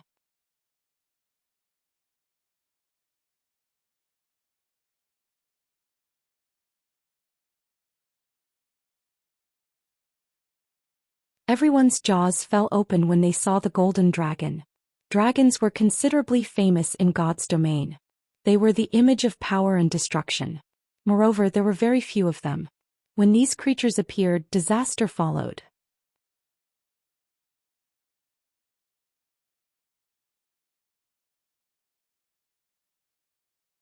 Chapter 1071. Mythic vs. Mythic. Hellscythe _ Fluffy Goblin. Chapter 1071. Mythic vs. Mythic. Why has a dragon suddenly appeared? When Abandoned Wave, Peerless and Blackwater and Pantheon's other upper echelons saw the dazzling golden dragon appear above Stone Forest Town, they were shocked. Dragons were legendary creatures. Even if one tried to find a dragon, it was nearly impossible. Yet one such creature had appeared in a small town like Stone Forest Town. It was inconceivable. Could this be something that Zero Wing has summoned? Peerless frowned as he thought of this possibility. However, he was not certain of this answer. How rare were dragons? It was simply impossible to come across one in Stone Forest Town coincidentally. The only possibility was that Zero Wing had summoned it. Those who had heard Peerless guess wore ugly, twisted expressions. According to what they had learned from various libraries, even the weakest dragon was a Tier 5 creature. Moreover, due to their life ratings being extremely high, they were practically invincible among existences of the same tier. It would be a trifling matter for a dragon to annihilate their army of 200,000 monsters. The mythic-ranked evil earth dragons were no exception. What are you worried about? Do you know how powerful an actual dragon is? Do you think Zero Wing is really capable of summoning a dragon? Abandoned Wave coldly asked as he glanced at his worried subordinates. Look closely. That is merely a summoned creature. It isn't a true dragon. It only has the shape of one. Hearing this, everyone used their identification skills on the golden dragon. Divine Dragon, Elemental Creature, Mythic. Level 60. HP 200, 000, 000/200,000,000. An elemental creature? Peerless muttered. Although its name contained the word dragon, it was an elemental creature instead of a bona fide dragon. This hinted that this divine dragon only looked impressive, but lacked real worth. It did not possess an actual dragon's power. It was like the evil earth dragons where they were called dragons, but were dark creatures that did not possess the power of the dragon race. Its life rating was no different than an ordinary monster. Although I don't know how Zero Wing managed to summon this mythic monster, if they think they can defend Stone Forest Town with one mythic monster, they are making a huge mistake. Abandoned Wave watched the divine dragon with contempt. He then gave his subordinates a command saying, "Bring it out. Let's widen Zero Wing's horizons. We'll show them that they aren't the only ones with siege tools." Hearing this, Abandoned Wave's subordinates exploded into action. Shortly after, 3 gnome cannons appeared beside Abandoned Wave.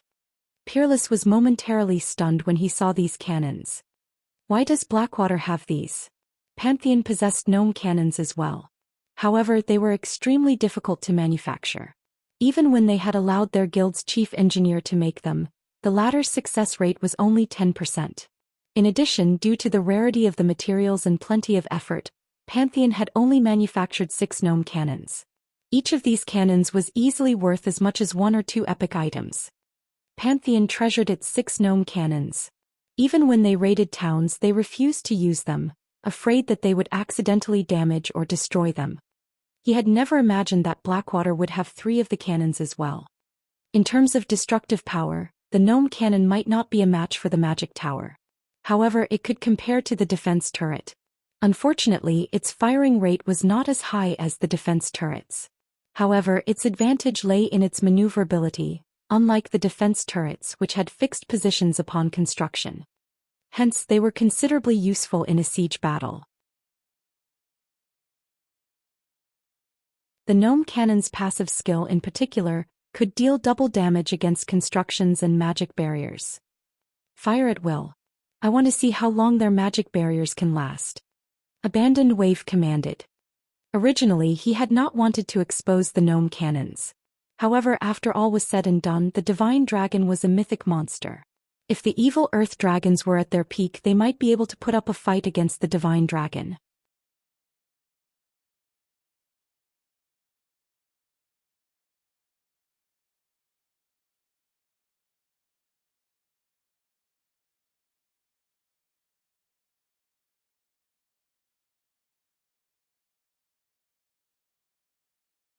Meanwhile, each of these assassins retrieved a light gray magic scroll from their bags.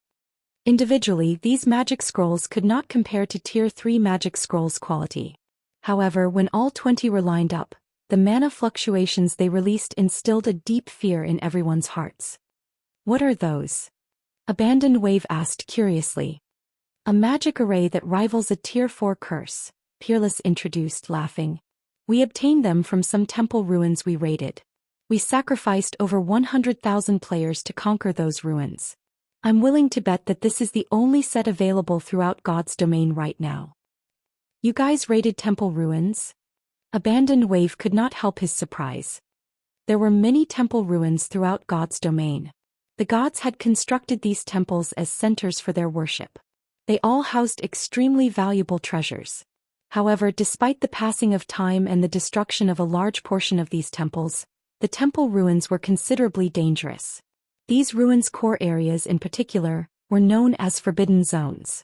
Death was almost certain for any player who ventured into these ruins. Even so, many guilds in God's domain willingly raided these temple ruins. Temple ruins were different from dungeons. Dungeons limited the number of players that could enter at a time, and the requirement of each player's strength was incredibly high. Temple ruins, on the other hand, did not have such limits. Any number of people could enter at the same time. Moreover, the treasures one could obtain were far better than dungeons. In fact, over 70% of the epic items the various super guilds had obtained had been found in temple ruins. Blackwater had found some severely damaged temple ruins. However, even after sacrificing tens of thousands of players, they had no hope of surviving the ruins' core. In the end, they had been forced to give up. Abandoned Wave had never imagined that Pantheon had succeeded where Blackwater had failed. Let's begin. Pantheon commanded. Understood. The 20 assassins unfurled their magic scrolls and began to chant the recorded incantation. As the spell activated, the 20 magic scrolls formed a massive, gray, threefold magic array directly above the 9-star polar domain magic arrays. The unnatural flow of mana interrupted Shifeng's concentration as he put the finishing touches on the 2 new magic towers. He couldn't help but turn towards the gathering of mana. Space Smasher. Shifeng was stunned. How do they have that? Space Smasher was a Tier 4 curse. It also needed an advanced magic array to cast. Unlike ordinary curses, it had a much longer casting time. However, the area it enveloped was much larger, being able to deal a devastating blow to everything within a 300-yard radius. Tier 3 players could easily dodge such curses. However, against an immobile target, the curse could be tremendously effective. Reacting quickly, Shifeng shouted through the guild chat, "Everyone, get out of the magic array's effective area immediately." Unfortunately, Shifeng's warnings served little purpose. Space Smasher covered too wide of an area. Aside from the players near the array's edges, no one could avoid the incoming spell. Boom. Immediately, space shattered within the affected area. Pitch-black spatial tiers of various sizes appeared and moved about the magic array. When these spatial tiers encountered the 9-star polar domains, the latter's magic arrays shattered. The double protection barrier, which was also within Space Smasher's range, disintegrated as well. Without exception, the spatial tears killed every player still in its affected area. As for the monster army, only Grand Lords survived the curse. Even then, they lost over half their HPs in the attack. As for the Tier 3 summoned creatures, they had not received fatal damage as the 9-star polar domains took the brunt of the attack. However, now that there were no more players, NPC guards and soldiers or magic arrays in their way, these Tier 3 summoned creatures could easily storm Stone Forest Town. Excellent. Abandoned Wave was ecstatic. Destroy Stone Forest Town's fortifications.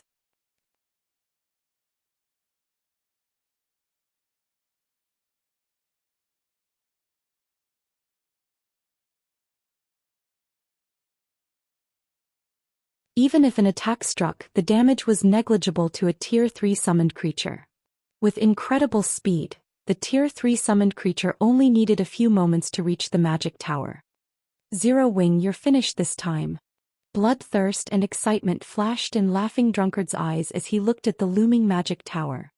Without the magic tower's protection, Zero Wing's fate was as good as sealed. Boom. In a single attack, a crack appeared in the magic tower's sturdy wall. If not for the magic pattern's bugger, Laughing Drunkard would have achieved his goal with that attack. This thing's quite sturdy, but how many hits can it take? Ignoring the surrounding players' barrage, Laughing Drunkard blasted the magic tower with attacks. With each attack, more cracks snaked along the wall. After a few hits, the magic tower started to tremble. Meanwhile, seated in a high-class bar in Sima Town, a man and a woman watched the live stream of the war in Stone Forest Town.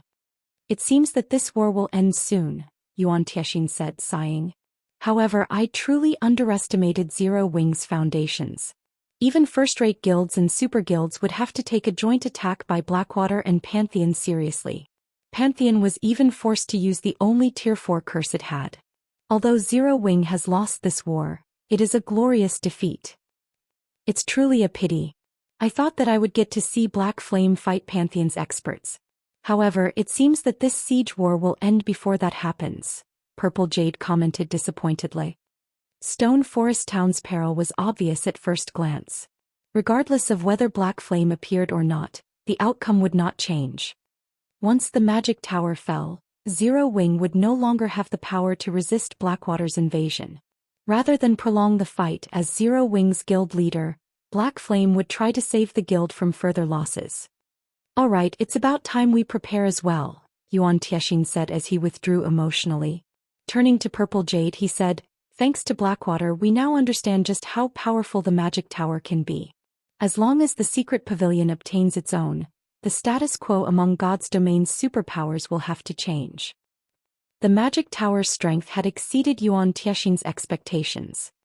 Not only could it attract players, but it could also fortify a town. If the secret pavilion had the magic tower, they could develop more towns. They would not have to worry about lacking manpower for their town's defense.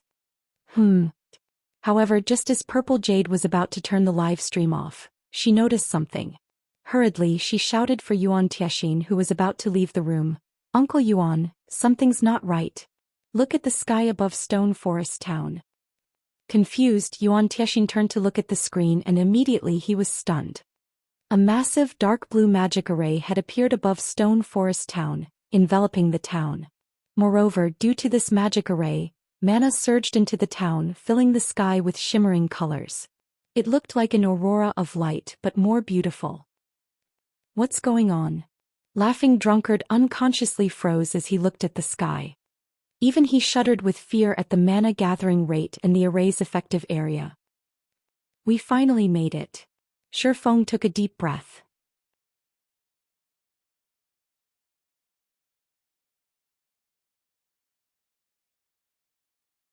Chapter 1074, Turning the Tables. Halscythe _ Fluffy Goblin. Chapter 1074, Turning the Tables. This is... Quickly, Laughing Drunkard noticed that another 2 magic towers had appeared in the town. The 2 new magic towers were positioned to form a triangle with the magic tower before him, and there seemed to be a faint connection between the 3 constructs. How has Zero Wing obtained 3 magic towers? Jealousy filled Abandoned Wave and Peerless, who watched from afar. Even when the Divine Dragon had been summoned, they hadn't envied Zero Wing. They had already witnessed the magic tower's effects personally, so they knew just how powerful the construction was. A super guild or first-rate guild would only need to dispatch a fraction of its forces to defend a town with a magic tower. Obviously, such a powerful, valuable construction was not easy to build. Yet Zero Wing had constructed 3 magic towers in one town. Extravagant. Zero Wing is simply too extravagant. Despite his ability to control himself, Yuan Tiexian could not help but curse as he stared at the new magic towers. Stone Forest Town's magic barrier had already been destroyed, and Blackwater's Tier 3 summoned creatures were inside the town. It was a waste to complete more magic towers. With 2 magic towers, one could operate 2 towns with a player population of 1 million. Now, at best, these 2 additional magic towers could eliminate some monsters. It would not affect the overall situation at all. Zero Wing would have been better off selling these magic towers to the secret pavilion. Even if you have 2 more magic towers, it is futile, Laughing Drunkard snorted disdainfully. Were the magic barrier protecting the town still present, he might have feared the 3 magic towers. Previously, dodging the magic tower's attacks had been relatively easy.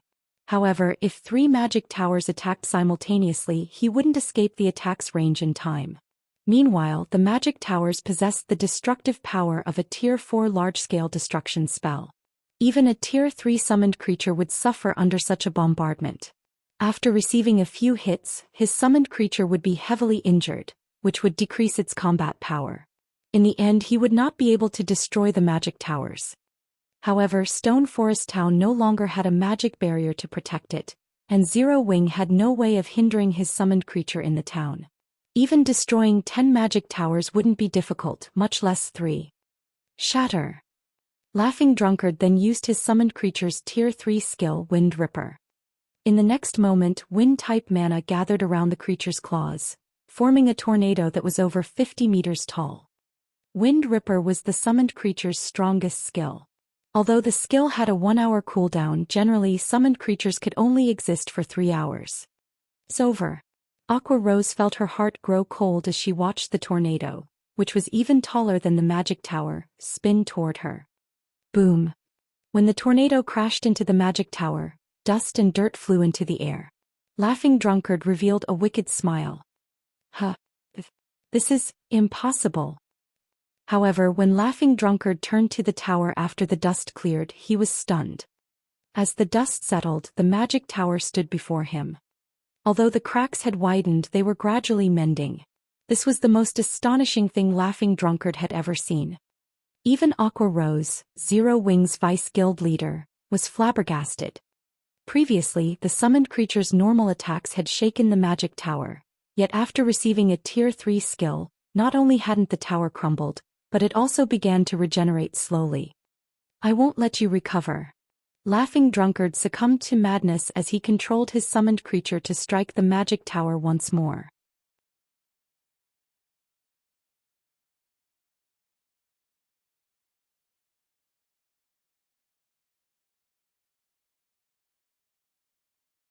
However, he recovered from his daze quickly and laughed as he coldly declared, "I want to see how many skills you have."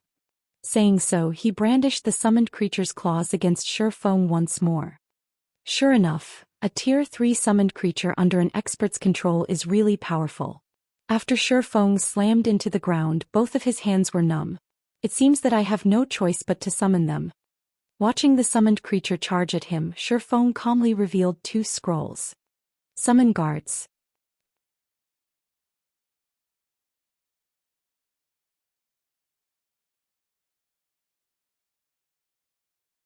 Chapter 1075. Suppressing Tier 3.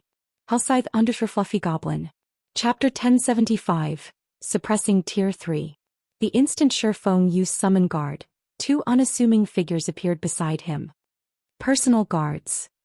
When Laughing Drunkard saw the 2 figures, his lips curled up and disdain filled his eyes. Currently, even very high-leveled personal guards were only level 60. Even if they conquered their Tier 2 class promotions, a Tier 3 summoned creature could easily kill them. Scram. Laughing Drunkard's summoned creature used the Tier 2 skill Dark Claw. He intended to send the 2 NPCs flying and finish Sure Feng off. After all, if Sure Feng tried to hide, he'd be very hard to find in a town this size. Right now he was helpless against the magic towers. However, if he could kill Sure Feng, he could deal a greater blow to Zero Wings' morale. Dang. As if it had collided with adamantium, the summoned creature's claws stopped mid-swing, the clang of metal echoing across the town. This, Laughing Drunkard wore an incredulous expression. A Tier 2 NPC blocked a Tier 3 summoned creature's Tier 2 skill. The gap between Tier 2 and Tier 3 was massive. This was especially true for monsters and NPCs. It was impossible for a Tier 2 NPC to stand against a Tier 3 monster. Yet, as the impossible became a reality, Laughing Drunkard's mind was blown. They've really grown after completing the epic quest. They're both so much stronger. Sure Feng was quite satisfied with Kite's performance. If Kite were an ordinary personal guard, he wouldn't be able to easily fend off the Tier 2 skill of a level 60 Tier 3 summoned creature. However, Kite was a Dark Gold guard. He was practically invincible among those of the same tier. Now that Kite had completed an epic quest, his combat power had risen once again. The new, silver longsword Kite wielded made this apparent. Although the hilt was hollow, it shone with a dazzling golden brilliance. Rather than a sword, it looked as if Kite wielded a miniature sun. The sword was no less elegant than the sacred sword Killing Ray. Kite's weapon was also epic rank. Not only had Kite replaced many of his old weapons and equipment, but he had also risen from level 65 to level 68. His leveling speed was astonishing. Being able to block the attack of an ordinary Tier 3 summoned creature was expected. However, Anna's transformation was even greater than Kite's. Anna wore gorgeous black and white mage robes and held a golden scepter. Her waist-long golden hair fluttered freely in the wind. Whether it was her appearance or temperament, she emitted the aura of a goddess. Even a great beauty like Aqua Rose was mesmerized by Anna's beauty. A single glance was all it took to captivate countless male players. As for her level, she had already reached level 69. How can this world have such a beautiful NPC? Crap. Even if I have to spend everything I have to find an NPC like that for myself. As everyone was enchanted by Anna's appearance, body and temperament, some experts had noticed the items she wore. As this was the first time Sure Feng had summoned Kite and Anna since their epic quest, he had not had an opportunity to hide the effects of their weapons and equipment. Hence, their items were available for all to see. At first, only Anna's appearance had surprised the watching players. However, upon closer inspection, these players gasped. A fragmented legendary weapon. Everyone's eyes were glued on the golden scepter Anna wielded, greed filling their gazes. If not for the fact that players could not use NPCs' items, they would have charged into Stone Forest Town to steal that scepter. Currently, epic weapons were the highest rank available to players. There had not been any sightings of weapons or equipment above epic rank. If they could get their hands on a fragmented legendary weapon, they would instantly gain fame and fortune. Do these personal guards belong to Zero Wings guild leader? They're simply amazing. Crap. This is insane. I only recently equipped my personal guard with a set of bronze equipment. Even the guild upper echelon's personal guards I've seen are using at most secret silver or fine gold weapons and equipment. This is somewhat thorny. You do help me pin down these NPC guards. I'll deal with Black Flame. Laughing Drunkard quickly reacted.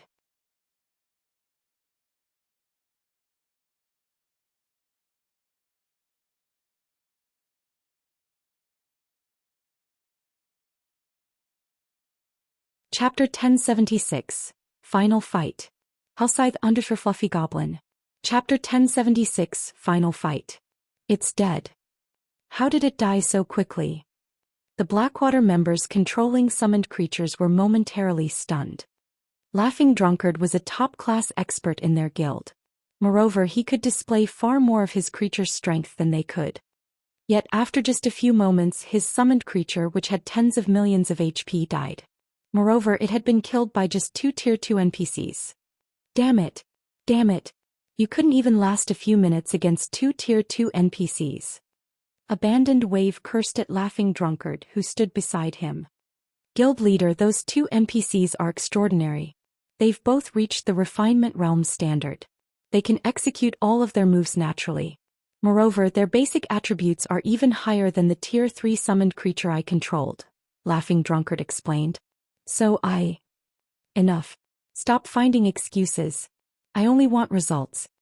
Abandoned Wave glared at Laughing Drunkard. Laughing Drunkard immediately fell silent. However, standing to the side, Peerless frowned when he heard Laughing Drunkard's comments. He had originally expected to finish Zero Wing off with their Tier 4 curse.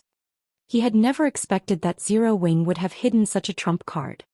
He had witnessed the fight between the Tier 3 summoned creature and the 2 Tier 2 NPCs personally. He had to admit that Laughing Drunkard had not lost without reason. Without much of a difference in basic attributes, a half-step Refinement Realm summoned creature was no match for Refinement Realm NPCs. Now that Laughing Drunkard, the most skilled player among those controlling Blackwater's summoned creatures, had been defeated, it was only a matter of time before the remaining 12 creatures were killed. Brother Peerless, what do you think we should do now? Abandoned Wave had already used all of his cards. He could not think of another way to destroy the magic towers. The magic tower's defense had already been quite high. Now that 2 absurdly powerful NPC guards had joined the fray, it was practically impossible to destroy Stone Forest Town's fortifications. Of course, they could instruct the monster army to invade the town. With the number of players defending the town, Zero Wing could not fend off this army. However, doing so would discard the gold mine that was Stone Forest Town, which was the exact opposite of what he wanted. Frustration filled Abandoned Wave's heart when he thought about how he couldn't obtain Stone Forest Town. Of course, having his elite army force their way into the town wasn't a viable option either. Not only would he suffer immense losses by doing so, but they still might fail to capture Stone Forest Town. The monster army's losses made this clear. There was only one real method to capture a town: destroy the guild residence of the town's ruler and obtain the town token hidden within. As long as one held the token for 2 hours, that player would secure the town's ownership. Capturing a town was not as difficult as most thought. There was no need to kill every member of the ruling guild in the town. One simply needed to destroy the ruling guild's residence and obtain the town token. However, the 2 NPC guards Shurfeng had summoned were simply too powerful. If they defended Zero Wing's residence, sending players to take down the residence would be as effective as sending them through a meat grinder. I have a plan. However, it will depend on your resolve, Peerless said after considering Abandoned Wave's question. What is it? Abandoned Wave was out of options. First, stop the assault on the town for now and order the monster army to retreat. Once Blackwater's elite army arrives, we'll charge into the town as one force, Peerless said, chuckling. Afterward, I'll have my guild's experts sneak into Zero Wing's residence to steal the town token.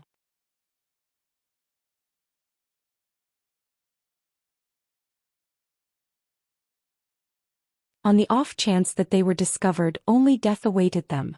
After all, Dark Blade members' survivability was extremely low. If I lure those 2 NPC guards away, how confident are you of succeeding, Brother Peerless? Abandoned Wave asked when he noticed that Kite and Anna were already starting to clear out the remaining summoned creatures. Assuming that Zero Wing has used all of its hidden trump cards, roughly 90%, Peerless said confidently. This time 9 kills, the Dark Blade's vice commander, would lead the Legion. 9 kills had never failed to assassinate his targets. Stealing a town token would be a piece of cake. Alright, I'll leave it to you then, Abandoned Wave reluctantly agreed. He then recalled his forces. Guild leader, they're retreating. When Aqua Rose noticed the monster army pull away from the town, she could not help but grow excited. They're retreating? Shurfeng was slightly surprised to hear this. The battle wasn't even halfway over, yet Blackwater retreated. No matter how he thought about it, something smelled fishy. Shurfeng wasn't the only one surprised by Blackwater's retreat. Everyone watching the war had questions of their own. Although Zero Wing appeared to have the advantage after all was said and done, the monster army was too strong. If this war continued, Blackwater had a chance of capturing the town. Not only would such an abrupt retreat result in unnecessary casualties, but it would also wound the approaching elite army's morale. After all, Blackwater's monster army had already reached the gates of Stone Forest Town. As long as they continued fighting, they could take the town. However, after the monsters withdrew from the Magic Tower's attack range, they stopped suddenly and defended their position. With this development, everyone finally understood what Blackwater intended to do. Blackwater wasn't retreating at all. Rather, it was preparing for a final strike. Monsters' movement speed was much higher than players, and Blackwater's elite army was still on its way to Stone Forest Town. There was still some time before it would arrive. Hence, Blackwater intended to wait.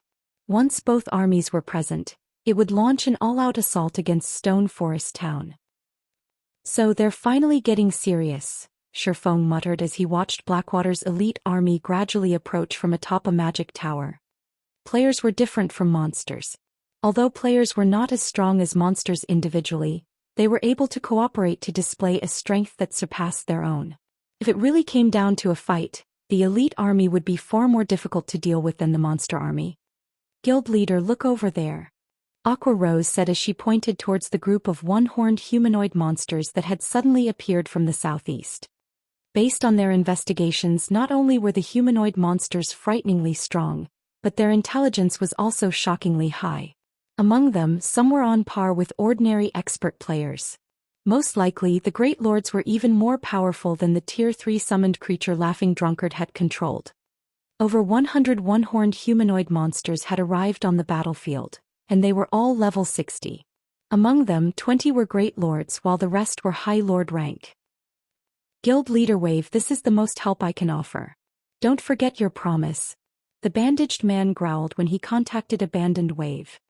Rest assured, after we capture Stone Forest Town, I'll gather 300,000 elite players and 300 expert players for you, Abandoned Wave responded with a slightly grim expression.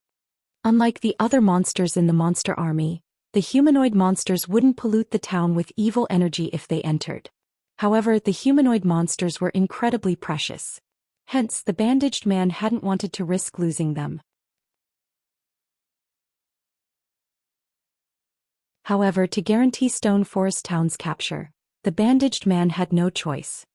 I refuse to believe that Zero Wing can fend off this attack.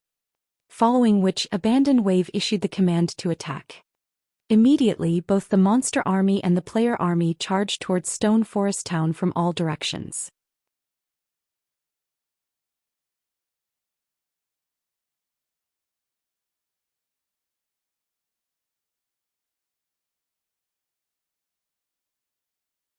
If these players died in battle, Blackwater would suffer a shortage of weapons and equipment for quite some time. However, Abandoned Wave could not care less right now. players charge into the town's heart. Leave the borders to the monster army. Abandoned Wave shouted crazily. At this point it was do or die. Throughout God's domain, only Abandoned Wave dared to use hundreds of thousands of monsters and elite players as bait. Zero Wings residents. Guild leader, there's too many of them.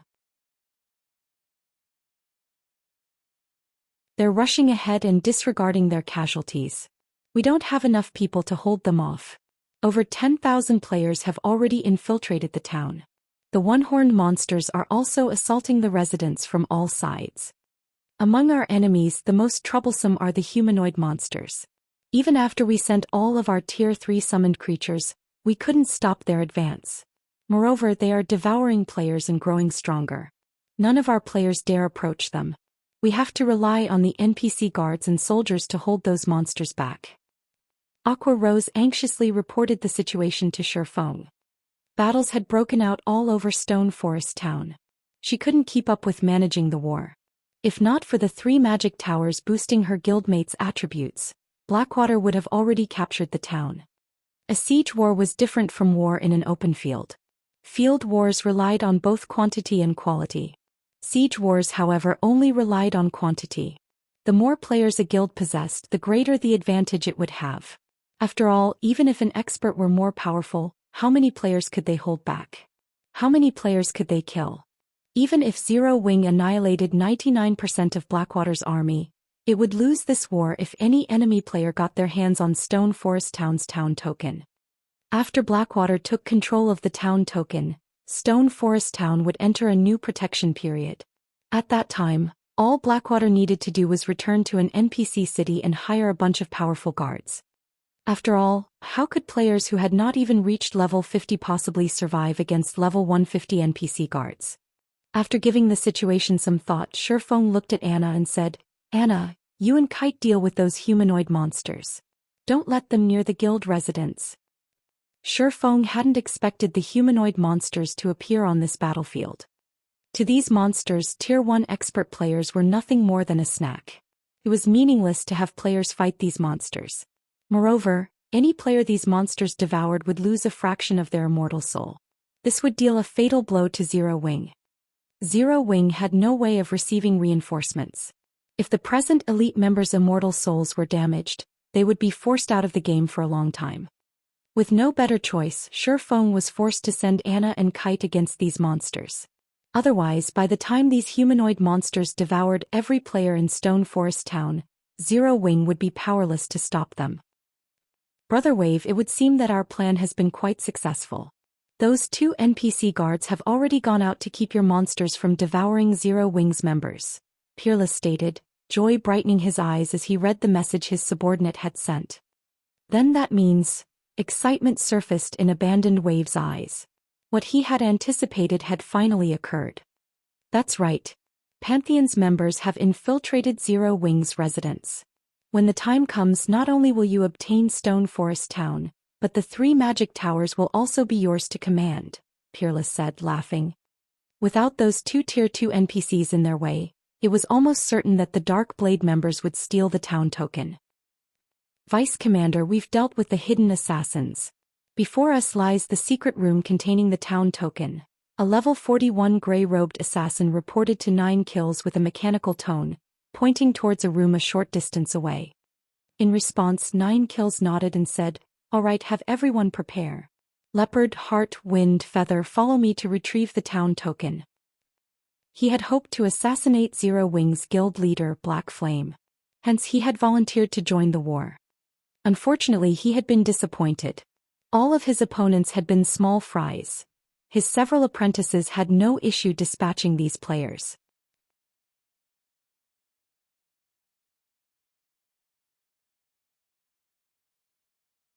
After recovering from his shock, 9 kills clapped, praising Shifeng. "However, haven't you a little too careless? You're the only one here. I have men stationed outside. Reinforcements won't reach you in time. Do you understand what this means?" "Not really, but I do know that none of you are leaving this place alive." Shifeng chuckled. Shifeng knew quite a bit about 9 kills. In the past, the man had been an assassination expert with his own legends. If not for the magic tower's detection ability and his omniscient eyes, he wouldn't have noticed 9 kills and the others infiltrating Stone Forest Town. Despite 9 kills being a ranger, his figure was blurry and when he moved he was soundless. Rather than calling him a ranger, it was more appropriate to call him an assassin.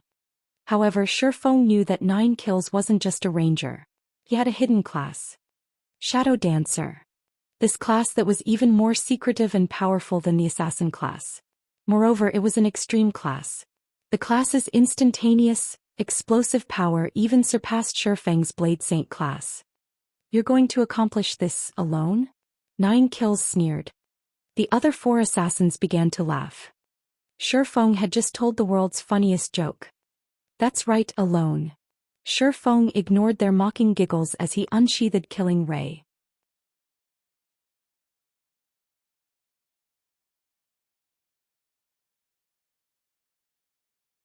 Chapter 1078, Attack vs. Defense. Chapter 1078, Attack vs. Defense.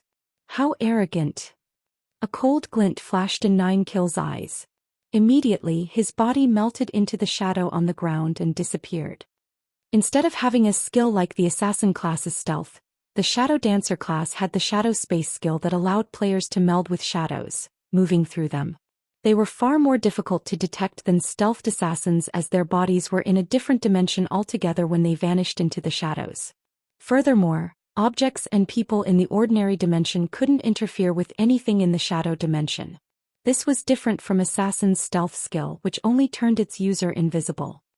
After entering the shadow dimension, unless 9 kills intentionally left the dimension, he was impossible to detect, even with an advanced identification skill. It was this reason that 9 kills had been a legend in the past. Sure enough, I can't sense his presence in the slightest. Shifeng was slightly surprised. Despite having activated omniscient eyes, he couldn't sense 9 kills at all after the middle-aged man entered the shadow dimension. It was as if 9 kills had vanished completely. This was bad news for Shifeng. The Shadow Dancer class was an extreme class. The class had very powerful covert techniques and instantaneous explosive power. If a Shadow Dancer launched a successful ambush, even an MT with active life-saving skills might not survive. Haha. I guess even the Sword King can be nervous. Even Black Flame can't do anything when the boss enters the shadow dimension.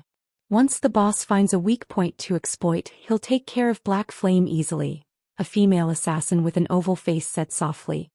Dark Heart, let's get ready. The boss's shadow dimension has a long cooldown.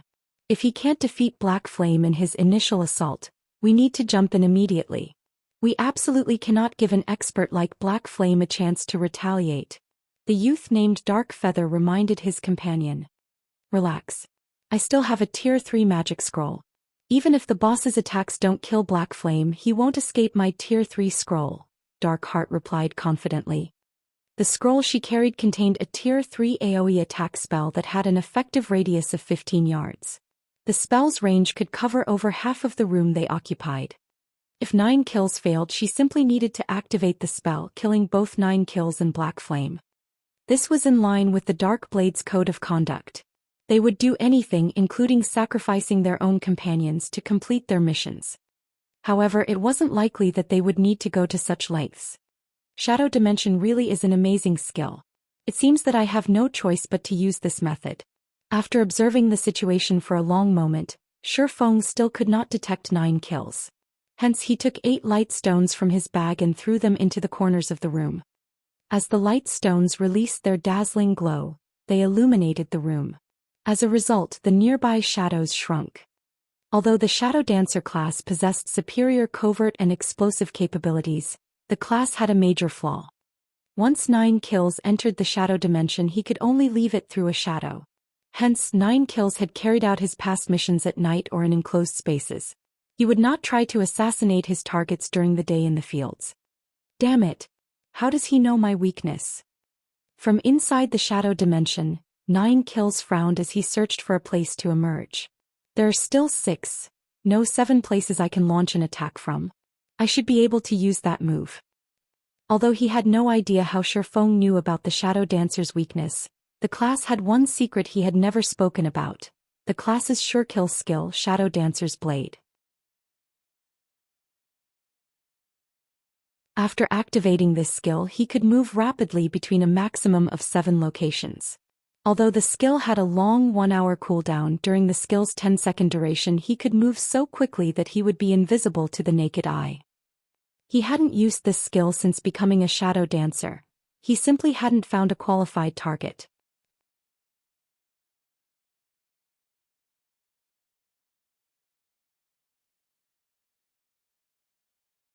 The power and speed within the blade allowed the weapon to cut through space itself as it collided with Shifeng's sword's orbit.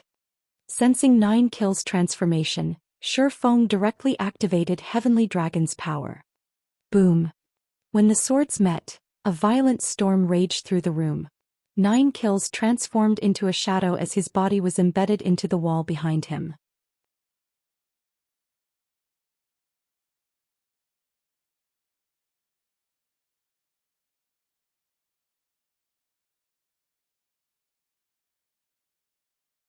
Hearing 9 Kills' command, Darkfeather and the others had no choice but to set up the barrier stones. As for 9 Kills, he turned to Shifeng again to buy his allies enough time. You want more? Shifeng began to execute Sword's orbit once more when he saw 9 Kills launch another assault. After activating Heavenly Dragon's power, Sword's orbit's defense was even more solid than it had been. Shifeng no longer relied on brute force to defend himself.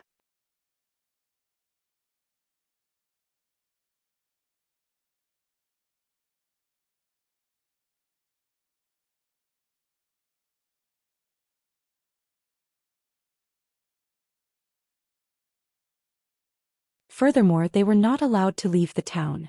If they held onto the token after the 2 hours were up, they would become the town's new owner. Following which, Darkfeather's group arrived before the magic barrier, and each player retrieved a Tier 3 magic scroll.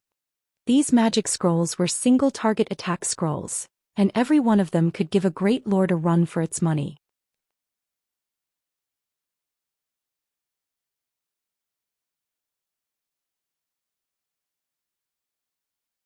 Shifeng's eyes flew open as he activated Flame Burst. Gathering his concentration, he controlled his doppelganger and the abyssal blade phantoms to attack the ceiling barrier simultaneously.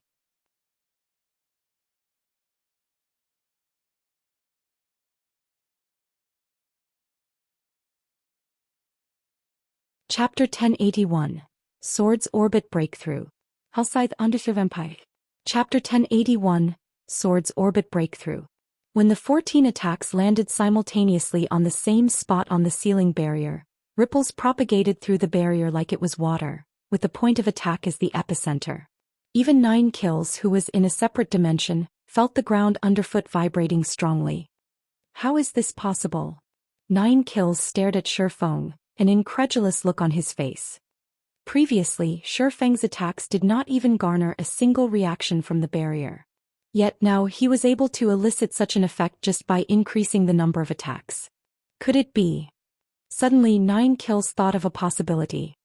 Strength stacking. However, this feat was easier said than done. One had to grasp the timing of their attacks perfectly in addition to landing their attacks accurately on the same location. Such precise control was impossible for an ordinary expert. Of course, for an expert of Shifeng's caliber, merging the strength of 2 sources into one was not a big problem. However, doing so with 3 sources was. This was like how some people were capable of easily multitasking 2 jobs at once but faced much greater difficulty when they tried handling 3. There were techniques available for coping with such problems. However, such specialized techniques were generally not taught to outsiders. Precious few people could actually learn them. Thinking up to this point, 9 Kills could not help but breathe out a sigh of relief. Shifeng's strength was indeed very strong. However, even if he stacked 2 sources of strength together, the Tier 4 standard would still be way out of his reach. With Shifeng's current strength, he would need to combine 3 or 4 sources of strength to break the barrier. Moreover, assuming he had not learned any special techniques, combining 3 or 4 sources of strength would only be a dream for him. Even if he eventually managed to figure out the trick of it, he would need a considerable amount of time to do so. By then, the power of the magic barrier stones would have long since been exhausted. And the war over Stone Forest Town would have definitely ended already. Great. It is effective as expected. Feng did not fall into disappointment when he saw the ripples on the barrier. On the contrary, an excited expression had appeared on his face. He immediately resumed his assault on the barrier. 9 Kills thought Feng was trying to combine the destructive power of his attacks to destroy the barrier. In reality, however, that was not the case. During his battle with 9 Kills, Feng had continuously used Sword's Orbit to defend himself. Along with the increase of his strength and speed, he had honed his mastery of Sword's Orbit. Previously, after activating Heavenly Dragon's power, Feng had no trouble sending 9 Kills flying and his body planting into a wall despite the Shadow Dancer having activated Shadow Possession. While part of this outcome was due to the massive boost in strength the Berserk skill provided him with, the main reason was 9 Kills' attack having landed on one of Sword's Orbit's intersecting points. The merging of the strength of 2 swords into a single point had significantly amplified the strength in his counterattack, hence that shocking result. Otherwise, 9 Kills would at most have been sent flying. The Shadow Dancer definitely wouldn't have had his body planted deep inside a wall. With this discovery, Feng thought of a way to deal with the ceiling barrier. Thus, he had summoned his doppelganger as well as the 12 Abyssal Blade Phantoms to execute Sword's Orbit with him. Everything was just as Feng had guessed. By increasing the number of weapons and having these weapons move according to Sword's Orbit, the technique's power had risen exponentially. However, as he was still unaccustomed to this new method of execution, the Sword's Orbit he had executed was far from perfect. My doppelganger is somewhat of a hindrance to Sword's Orbit's operation. Without the doppelganger, I should be able to execute Sword's Orbit more perfectly. Thinking up to this point, Feng immediately sent his doppelganger to a side while he and the Abyssal Blade Phantoms resumed attacking the ceiling barrier with Sword's Orbit. However, this scene stupefied 9 Kills, who was observing from the side. What's he trying to do?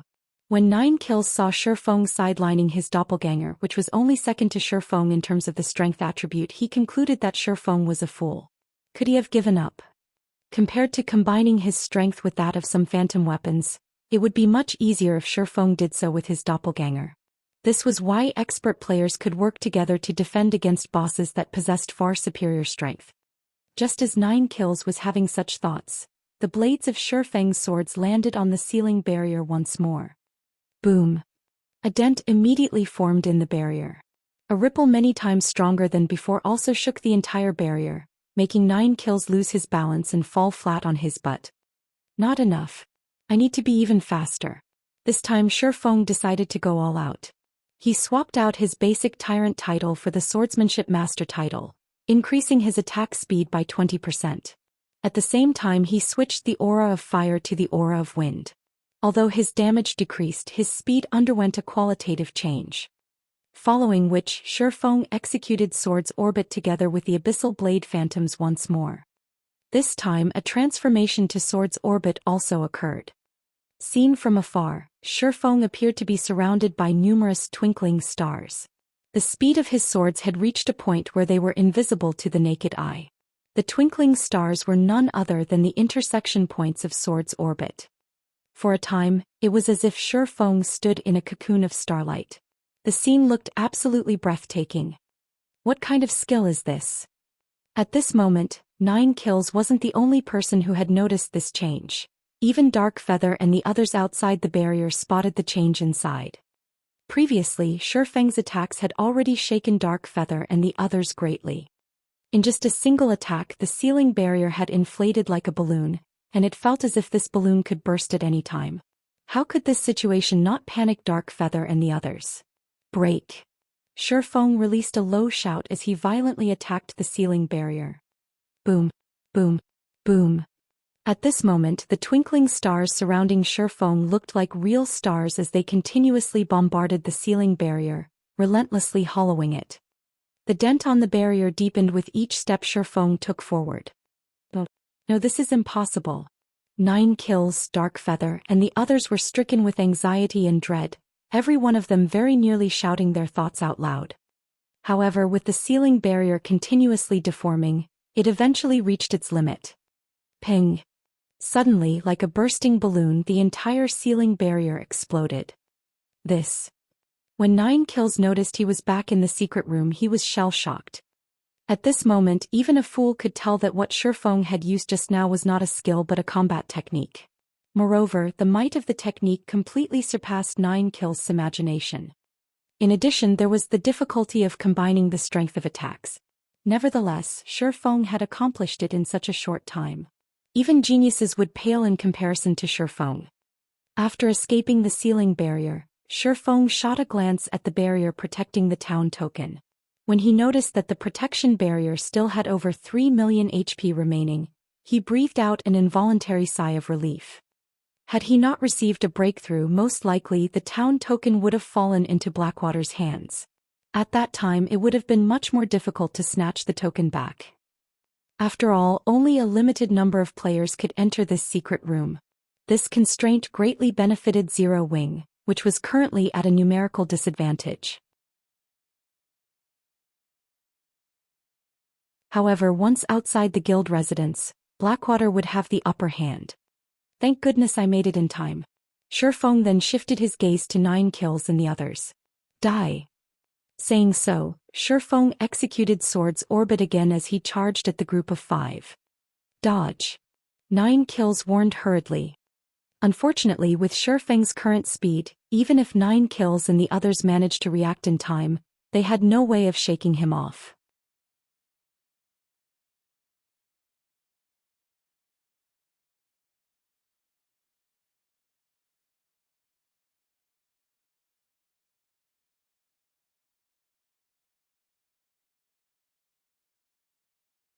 The first scenario was that the target player was offline, the second scenario was that the target player was dead, and the third scenario was that the target player had entered a special place. It was obviously impossible for the first and third scenarios to occur right now. Hence, the only possibility was the second scenario. The second scenario meant that a disaster had occurred over at Dark Blade's side. All by himself? Is it really possible? Peerless' mind was filled with questions. The members of Dark Blade were experts nurtured by Pantheon specifically for assassinations.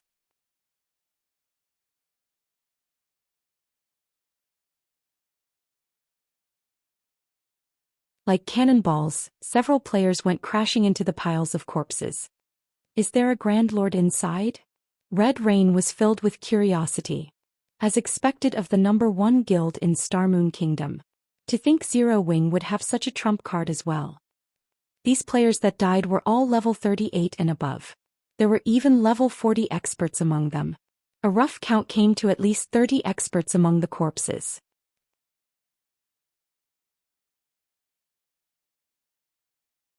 With so many people, they should not have suffered such a miserable defeat even if they were going up against a great lord.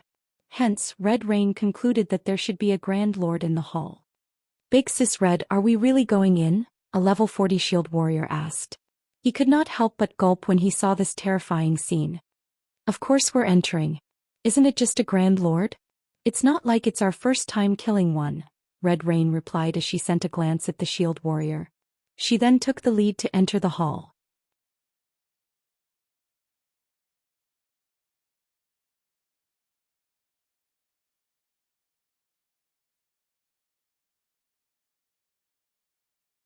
Violet Cloud, who stood inside the secret room, cast Truth Shield on Shifeng, the spell able to absorb over 7,000 points of damage.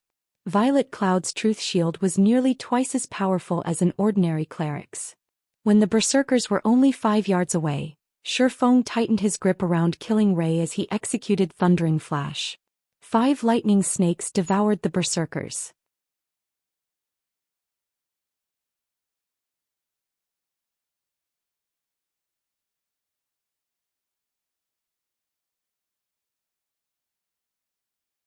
After watching this video, the Zero Wing members who were not taking part in the war at Stone Forest Town were deeply moved. At this moment, they could not help but wish they could rush over to Stone Forest Town and fight together with their guild leader. Damn it! I don't care what it takes. I want Black Flame dead immediately. Abandoned Wave shouted madly, his complexion turning ashen after watching the battle video. Just as Qin Muyun's team was nearly wiped out, a group of players wearing red-white vests suddenly entered the hallway. Meanwhile, the woman standing in the lead was a level 41 berserker. The woman carried a massive battle axe on her back. As the woman looked at Shi Feng, a playful smile appeared on her face. The heaven-splitting goddess. Shi Feng's expression tensed drastically when he saw this woman.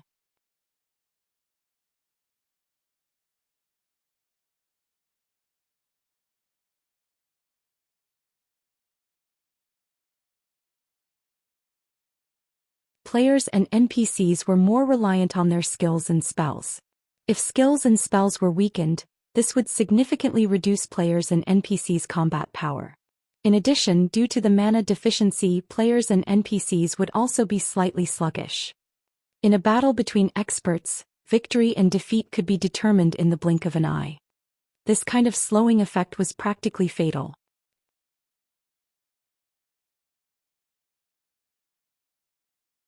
Due to this, the scythe known as Bloody Mary qualified to rank on the magic weapon list. As Bloody Mary's level increased, its mana control effect would also grow stronger. "Your Zero Wings guild leader, Black Flame?" Red Rain asked, her lips curling up slightly as she slowly strode forward until she was within 20 yards of Shi Feng. Sizing up Shi Feng, she said, "You really are as strong as the rumors say. You're also quite the handsome man, aren't you? It's a pity that old Peerless has already declared that you need to die. Otherwise, I'd really be interested in a match against you at your peak." She rather admired Shi Feng. However, one person wasn't strong enough to change the overall situation. First, he had entered a weakened state after fighting Dark Blade. Then he had fought numerous elites and experts from Blackwater. At this point, he should be at his limit in every aspect. Even without her attacking, this battle was already over. Moreover, more of Blackwater's elites and experts had begun to arrive. How many people could Shi Feng fend off by himself? Following which, Red Rain unsheathed Bloody Mary and brandished it. Suddenly, as if the hallway's mana had been devoured, the players present felt as if they were suffocating. Only Red Rain appeared refreshed. What a powerful special effect. Shi Feng was shocked as he felt the area's mana dwindle to almost nothing. In the past, he had only ever heard of Bloody Mary's powerful mana control effect. He had never experienced it personally. Currently, only 20 yards separated him and Red Rain. He could feel how powerful Bloody Mary was. Even an expert like himself was slightly affected in such a mana-lacking environment. He felt as if a layer of fog muddled his brain. He could no longer sense the minute fluctuations in the air around him. If the weapon's power was so effective against him, there was no need to mention everyone else. In such conditions, it was no wonder why Tier 2 NPCs were no match for Red Rain. Mana was even more important to NPCs. In such a mana-lacking environment, a Tier 2 NPC could not even exert 10% of their usual combat power. Even if their attributes were superior, their defeat was only a matter of course. Suddenly, Red Rain used charge and arrived before Shi Feng. She followed up with a downward slash, completing the process without any excess movements. Her actions were indescribably beautiful. Moreover, Red Rain had perfectly grasped Shi Feng's movements. Her attack left no space for Shi Feng to dodge. So fast. Shi Feng's heart grew cold. Ping. In the crucial moment, Shi Feng activated Defensive Blade and blocked Red Rain's battle axe. However, Red Rain had no intentions of giving Shi Feng time to catch a breather. Immediately, she launched with a series of attacks. With only 30% of his original attributes, Shi Feng was no match for Red Rain. Adding in the fact that his reactions had slowed, defending against Red Rain's attacks was even more difficult. Even after Shi Feng executed Sword's Orbit, due to the effect on his mind, his defense wasn't at its best. As a result, Red Rain easily predicted and dodged his blades. In the end, he had to watch as the Berserker saved off his defensive blades block counts. As Red Rain suppressed Shi Feng, the Red Jade Legion's other experts circled Shi Feng and rushed into the secret room. Seeing this, Violet Cloud led the other Zero Wing members to hold off the approaching enemies. Unfortunately, Violet Cloud was the only person capable of putting up a decent fight. The Red Jade Legion's experts easily suppressed her companions. In a short moment, 5 Zero Wing members had died. In contrast, the enemy experts were alive. Both sides' strengths were obvious at a glance. Begone. Red Rain did not intend to waste any time with Shi Feng. After exhausting defensive blade's block counts, she executed Flame Slash. Immediately, the massive scythe transformed into a fire snake that attempted to devour Shifeng. Ping, ping, ping. However, just before the fire snake reached Shifeng, icicles emerged before the swordsman, one after another blocking the fire snake. Where did that icicle come from? Red Rain was confused. However, before she could figure out what had happened, another icicle emerged from the ground. This time the icicle aimed for her heart. Hurriedly, Red Rain used Whirlwind Slash and blocked the attack. However, the Red Jade Legion members inside the secret room were not as lucky. The icicles had heavily injured a few of them, giving Zero Wings members an opportunity to finish them off. As expected, Chilling Field isn't particularly effective with my current attributes. Shifeng felt somewhat helpless when he saw Red Rain easily fend off his icicle attack. Despite having used a domain skill, he still was no threat to Red Rain. He had only succeeded in forcing her to retreat. However, when Red Rain's Whirlwind Slash came to an end, Shifeng vanished and reappeared before Red Rain. Instant Strike. Illusory Shadow. Immediately, Killing Ray transformed into a streak of blue light as it slashed at Red Rain. It was clear that Shifeng intended to trade blow for blow. Seeing this, Red Rain executed Chop without hesitation. If they competed with their strength and damage, the weakened Shifeng had no hope against her. Yet after several exchanges, Red Rain was the first to collapse to the ground. Shifeng remained unharmed. What's going on? The Red Jade Legion members were stupefied. They could not figure out what had just happened. They had watched everything with their own eyes. Both players had struck each other with their weapons. In the end, however, Shifeng stood there unharmed while Red Rain lost her life. Red Rain had suffered the most injustice in this battle. She never would have imagined that, before their clash had begun, Shifeng had activated the aura of Earth's absolute defense, giving himself immunity to all damage for 5 seconds. He hadn't been afraid of trading blows in the least. Moreover, Shifeng understood Red Rain's personality. Words like arrogant and confident described the woman perfectly. In addition, due to the fact that he still suffered a weakened state, she would choose to meet his attacks head-on rather than dodging them. After Red Rain died, the remaining Red Jade Legion members lost their will to fight. Meanwhile, Abandoned Wave, who watched a live stream of this battle from outside Stone Forest Town, could not sit still and led Blackwater's experts personally, charging into the town. Even if Shifeng were more powerful, he was just one person. It was simply impossible to fend off tens of thousands of players by himself. All of you charge into Zero Wings residence. I want to see how long Black Flame lasts by himself. Abandoned Wave had finally descended into madness. He was one step away from capturing Stone Forest Town. There was no way in hell he would give up when he was so close to achieving his goal. The rest of Blackwater's experts trusted Abandoned Wave's judgment. Currently, there were less than 5,000 Zero Wing members remaining. On the other hand, Blackwater had more than 50,000 players alive. It would take a miracle for Zero Wing to reverse the situation. In the end, is the gap still too wide to bridge? Shifeng frowned when he read Aqua Rose's latest war report. The numerical difference between their armies was simply too massive. Even the magic towers were not enough to bridge this gap. Suddenly, Shifeng received a message.